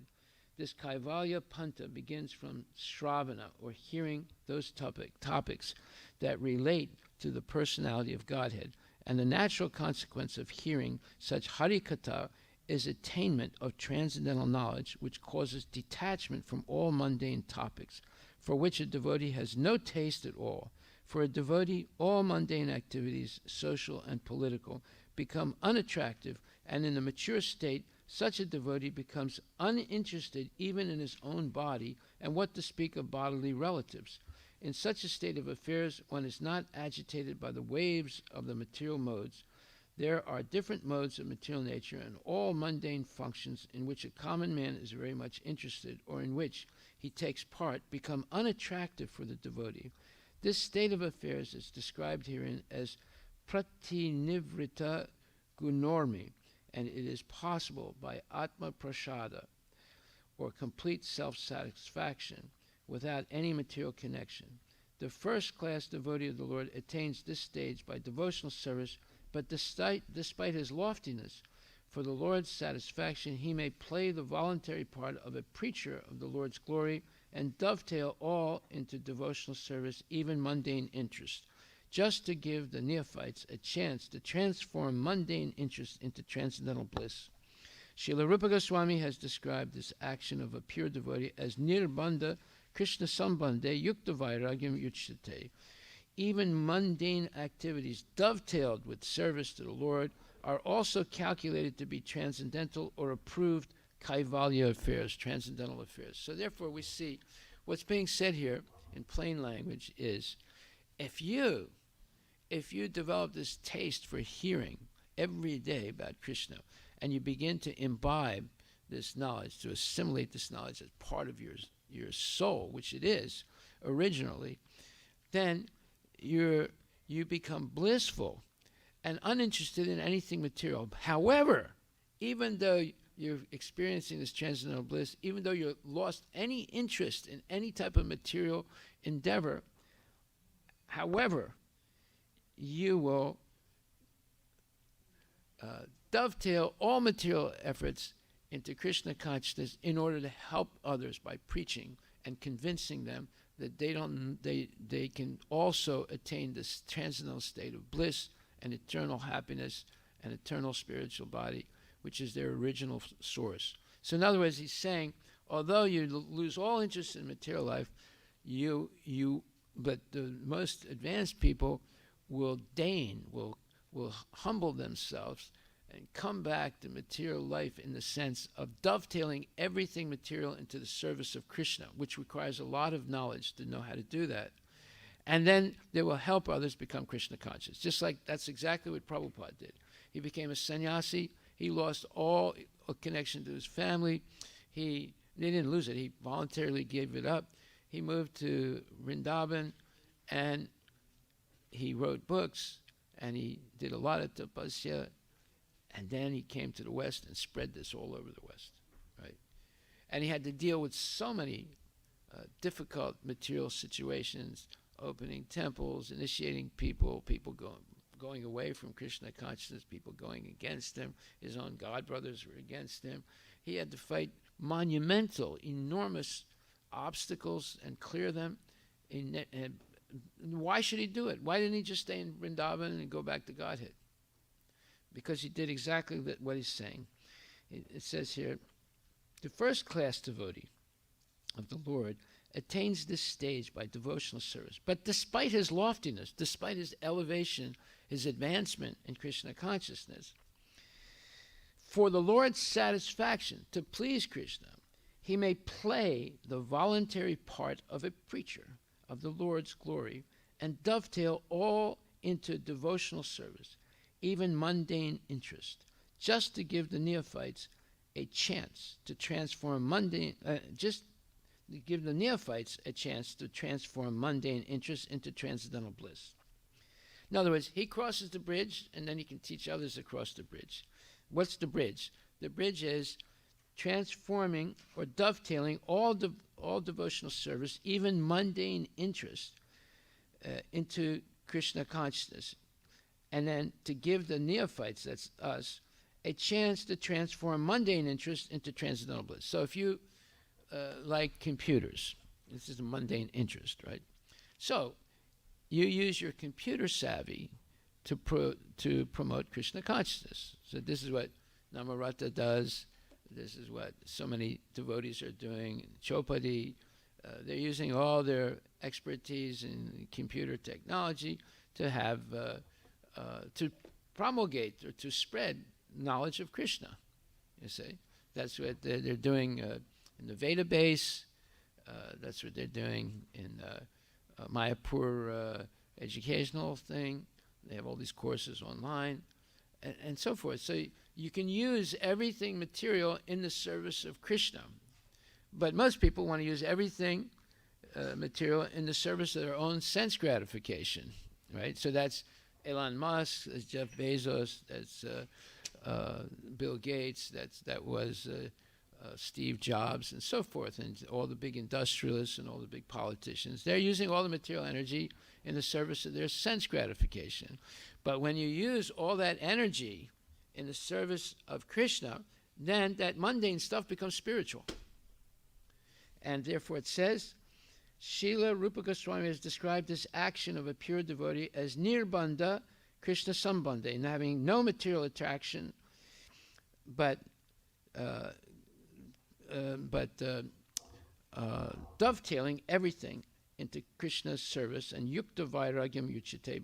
You become connected to Krishna by this renunciation of sense gratification and full dedication to the service of Krishna. Even mundane activities dovetailed with service to the Lord are also calculated to be transcendental or approved Kaivalya affairs, transcendental affairs. Srila Prabhupada ki jai. All glories to Srila Prabhupada. Are there any questions? So you see, this second canto is extremely profound. Extremely profound. I mean, we read all this before. Do you remember it? That's why we're going over some of the most important parts of what we read before. You see, that's why you have to hear Bhagavatam every day. Every day up until the last day of life. If you don't do that, you're missing the bliss and ecstasy of Krishna consciousness. This is the reason why there's a temple, so that when there's no noise, I mean, it's hard to hear a class Sunday night with everybody coming in for darshan. But in the morning at this time, it's most propitious, most effective to hear Srimad Bhagavatam spoken by devotees that are not interested in making money, but are interested in spreading Krishna consciousness. So we should do this every day, organize our life in such a way we can do this. That way, we will not be misled. Otherwise, we're giving maximum time to the karmis and minimum time for Krishna. And that's devotees, right? Although that minimum time is good, but what if you maximized it? Then it would be supremely good and indefatigable. You wouldn't be able to be defeated at that point. But every day we're defeated going to these schools and hearing all this nonsense, looking at the news and talking about computer games and talking about this and talking about that. It's defeating us. It's dumbing us down. It's making us a slave of the materialistic concept of life. But if we decide at this young age, just like Narada Muni did, just like Maharaj Parikshit did, just like Arjuna did later on in his life, completely dedicating ourselves to Krishna consciousness, you become the smartest person, you'll become the most liked person, you'll become the most successful person in life. Look at the success of Srila Prabhupada, right? Look at the success of devotees who are trying to follow Prabhupada sincerely. So that's success. This other type of success is full of misery, you know. So look at Bill Gates. He's completely, embarrassed now because he couldn't control his zipper. He's just like a low-class man. Although people used to think he was the best of the worst. They thought, well, he is very charitable, and he had a stable marriage and nice kids, and it all became revealed that he's a rogue, just like any ordinary rogue. See? So don't be fooled by material success, but be inspired and enlightened by spiritual success. There's a big difference between the two. Spiritual success is eternal. Material success just lasts for a little while and then it's finished. Hare Krishna. Are there any questions? Okay, so we have some homework to read today. Arush did it, yes. Okay, come, you read first.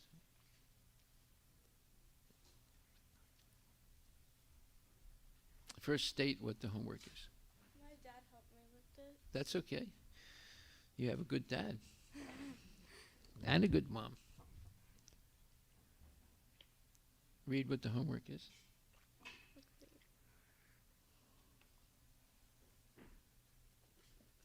So the homework was to read Canto 2, Srimad Bhagavatam Canto 2, Chapter 8, and then explain the benefits of regularly hearing Srimad Bhagavatam from genuine devotees. So Srimad Bhagavatam is full of narrations of the activities of the Supreme Lord, hence it is auspicious for all living beings. The activities of the Lord and the Lord himself are identical due to being on the absolute plane. Thus, to hear the activities of the Lord means to associate with the Lord directly, and association with the Lord directly and the association within the Lord directly means purification from material contamination. Lord Krishna is like the sun, and material contamination is like darkness. Surya Krishna Nama Maya Haya Andakara Yahan Krishna Tahan Nahi Mayara Adhikara. As the presence of the sun dissipates darkness, constant engagement in the association of the Lord Shri Krishna or hearing Srimad Bhagavatam frees one from the contamination of anarthas such as lust, anger, and hankering. If heard from bona fide sources, Srimad Bhagavatam is auspicious even for non-devotees who are under the spell of material energy, but they must hear with devotion and attention. Srimad Bhagavatam 2.8.4 says that when someone hears Srimad Bhagavatam regularly and takes the matter seriously, Lord Krishna will manifest within their heart in a short time. Actually, the Lord is always within the heart of the living being, but he becomes manifested by one's devotional service, especially by hearing Srimad Bhagavatam. The professional reciters of Srimad Bhagavatam are useless in this connection because they are neither self-realized nor interested in the liberation nor of the audience. But a pure devotee of the Lord is so purified in his heart that he cannot leave the shelter of Lord Krishna in any circumstances, even when faced with great difficulties. Examples are Prahlad Maharaj. There is no self-interest in their service. Also, when one hears from mental speculators, one will get exhausted, but when we hear from pure devotees, it can never be tiring. Example, Parikshit Maharaj is not feeling tired, even though he was fasting while hearing from Shukadeva Goswami. Thus, when a devotee hears more and more about the Supreme Lord from a bona fide source, he becomes enlightened. If he continues to hear and tries to assimilate the knowledge, he will surely make advancement toward spiritual realization. Hari Bol. Thank you. Thank you very much. Okay, so Lucky Shristika. And then Arush is next. And anybody else? Did you do? No. Okay. Oh, Gopal Krishna. You did your homework? Good. Okay. You also read.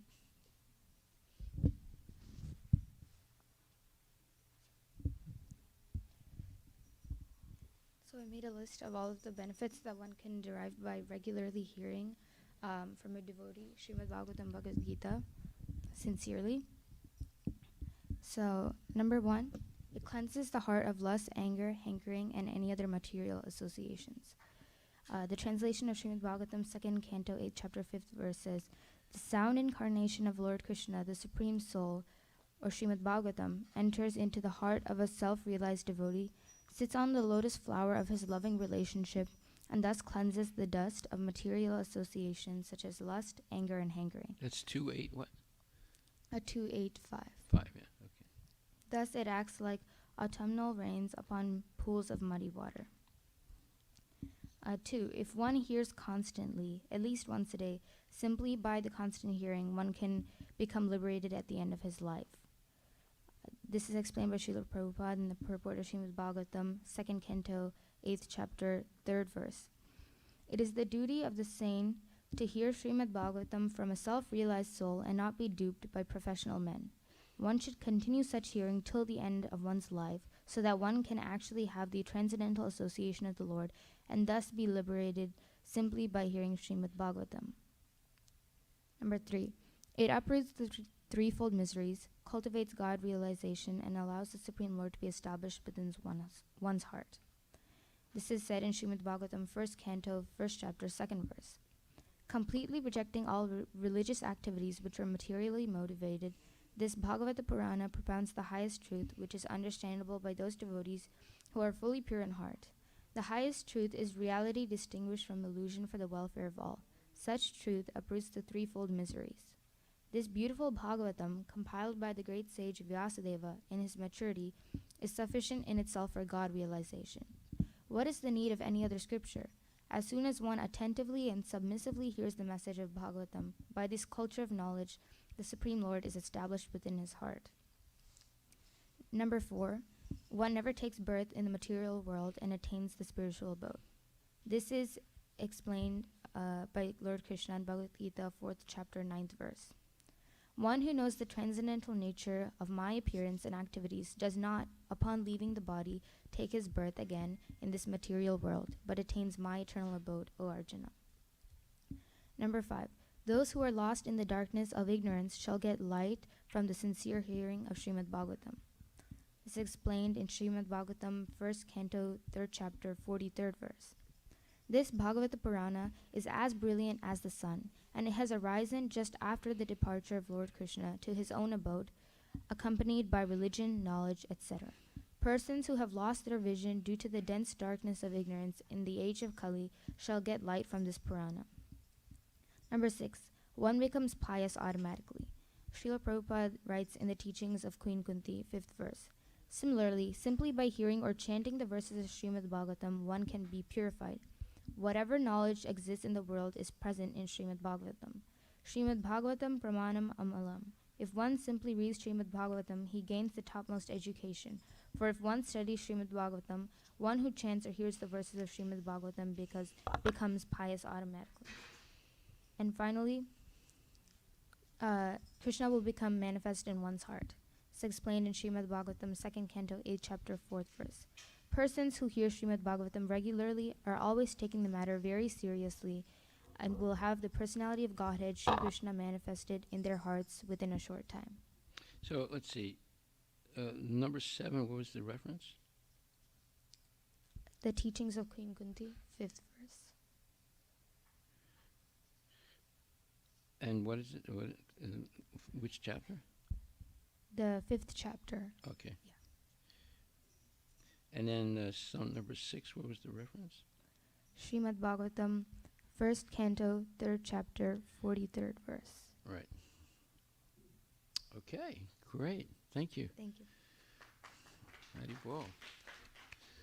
And Mr. Arush.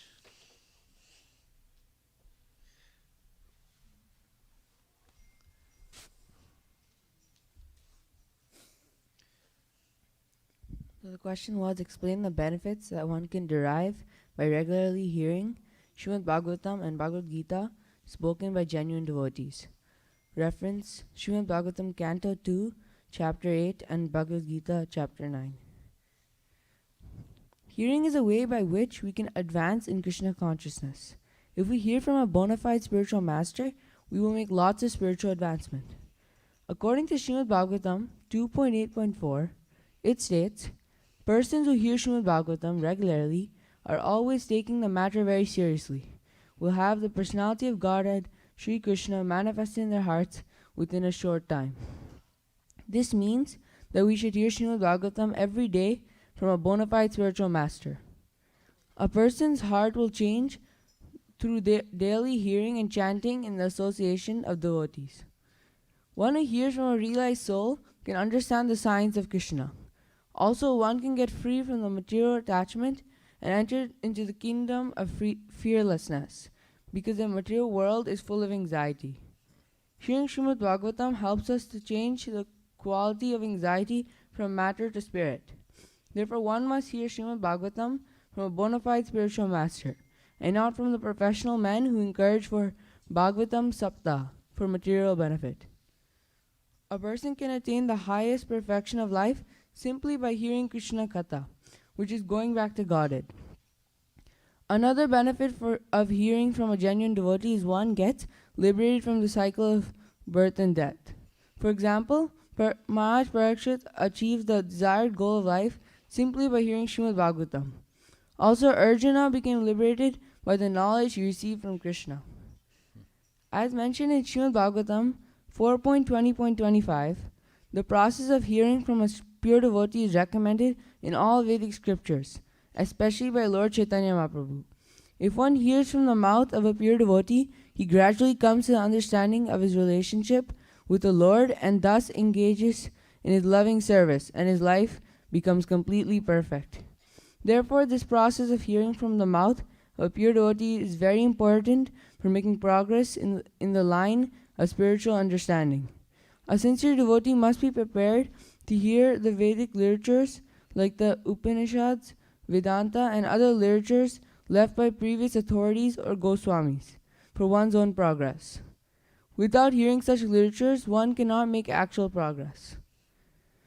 As mentioned in the scriptures, hearing is the beginning of devotional service.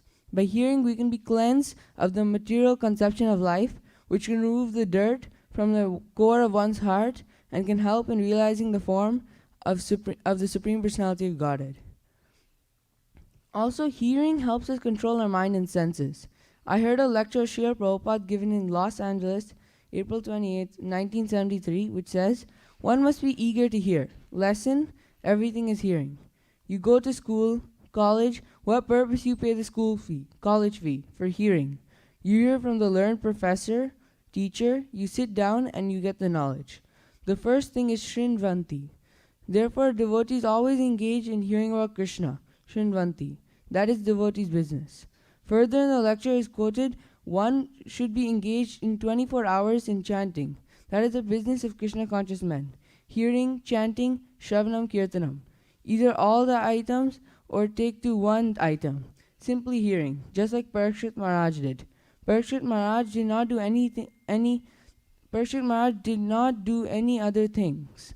He sat down tight before Sukadeva Goswami and went on hearing for 7 days. And then his life is finished.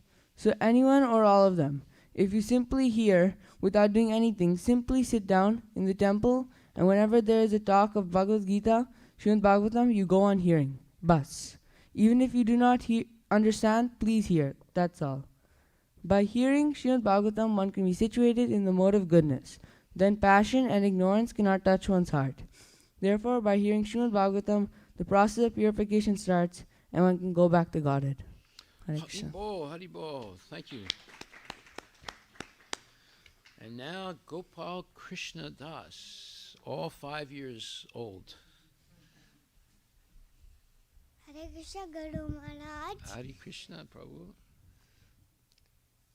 We must hear from Shiksha Guru and Diksha Guru. Our heart and our mind get cleaned. Good. And they go back to Godhead. Haribo. That's perfect. Thank you very much. That encapsulates everything. Okay, all glories to Srila Prabhupada Ki Jai. So, homework for next week. And homework for the rest of your life. Yeah, we're going to switch a little bit our orientation now. And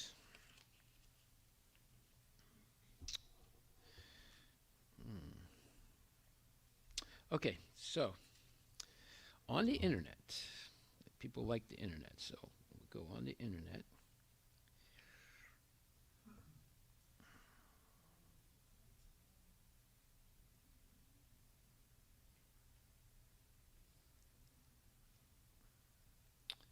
One second.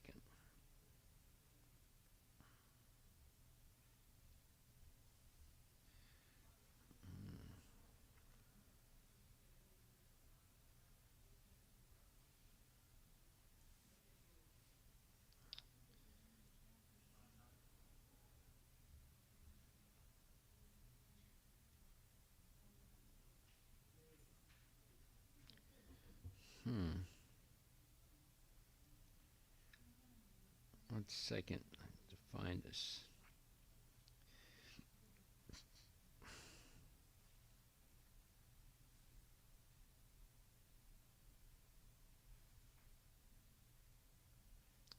Wow. Let's see here. Where happened to that?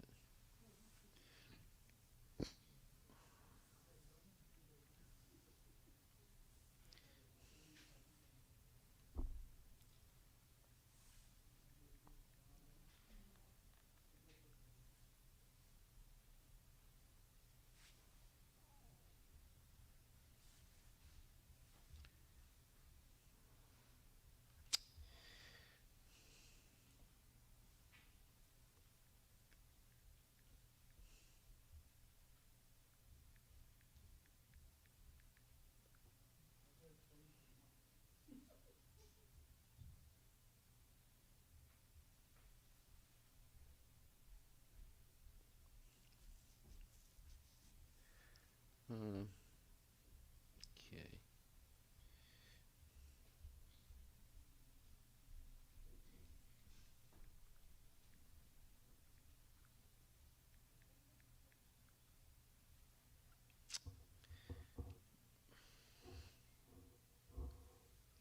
Sorry, I lost this.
Okay, let's see.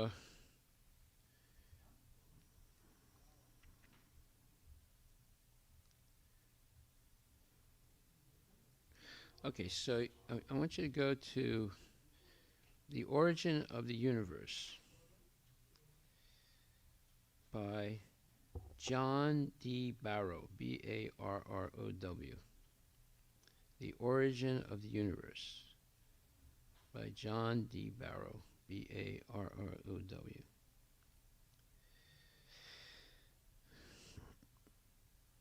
So he writes about the origin of the universe. And let's see what he says here. Yeah, he talks about creation out of nothing.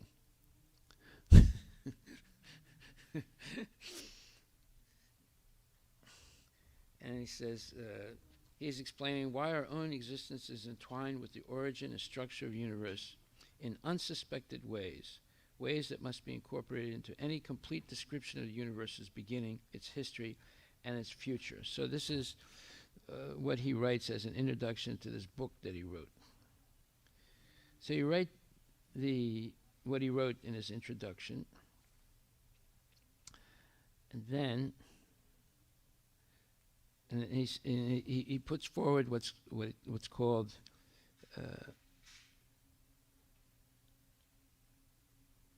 what makes he describes what makes cosmology possible.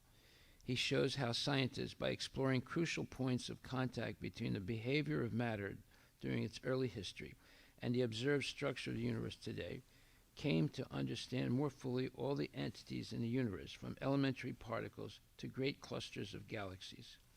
Moving to the frontier questions of modern cosmology, Barrow discusses how to understand whether time had a beginning, why scientists feel there may be extra dimensions to space, and what the remarkable consequences may be of cosmic wormholes, links between otherwise disconnected parts of space and time. He also shows why the discoveries made by NASA's Kobe satellite are of such paramount importance. So I want you to do a little bit of research of this Dr. Barrow, and then compare what he says to what Krishna says about the origin of the universe.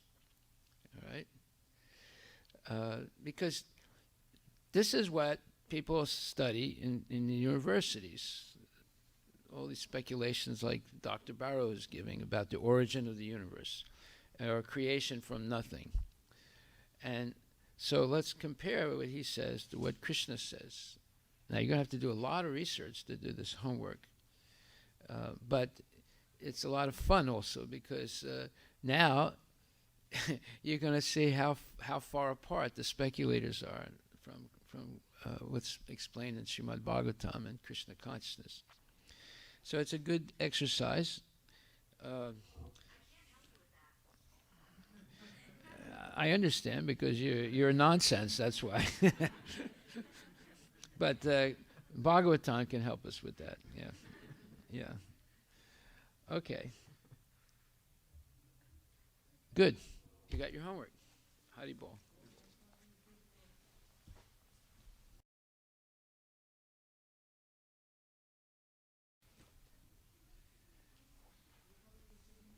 You might be able to find a copy of his book in the library if you want to go that far. But just reading that introduction will give you enough points to compare to what's in the Bhagavatam. Hari Bol.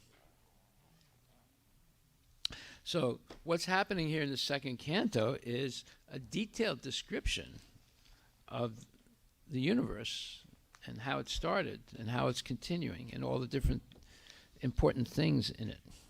So we see how the speculators approach the subject as opposed to how Krishna, the Supreme Personality of Godhead, presents it.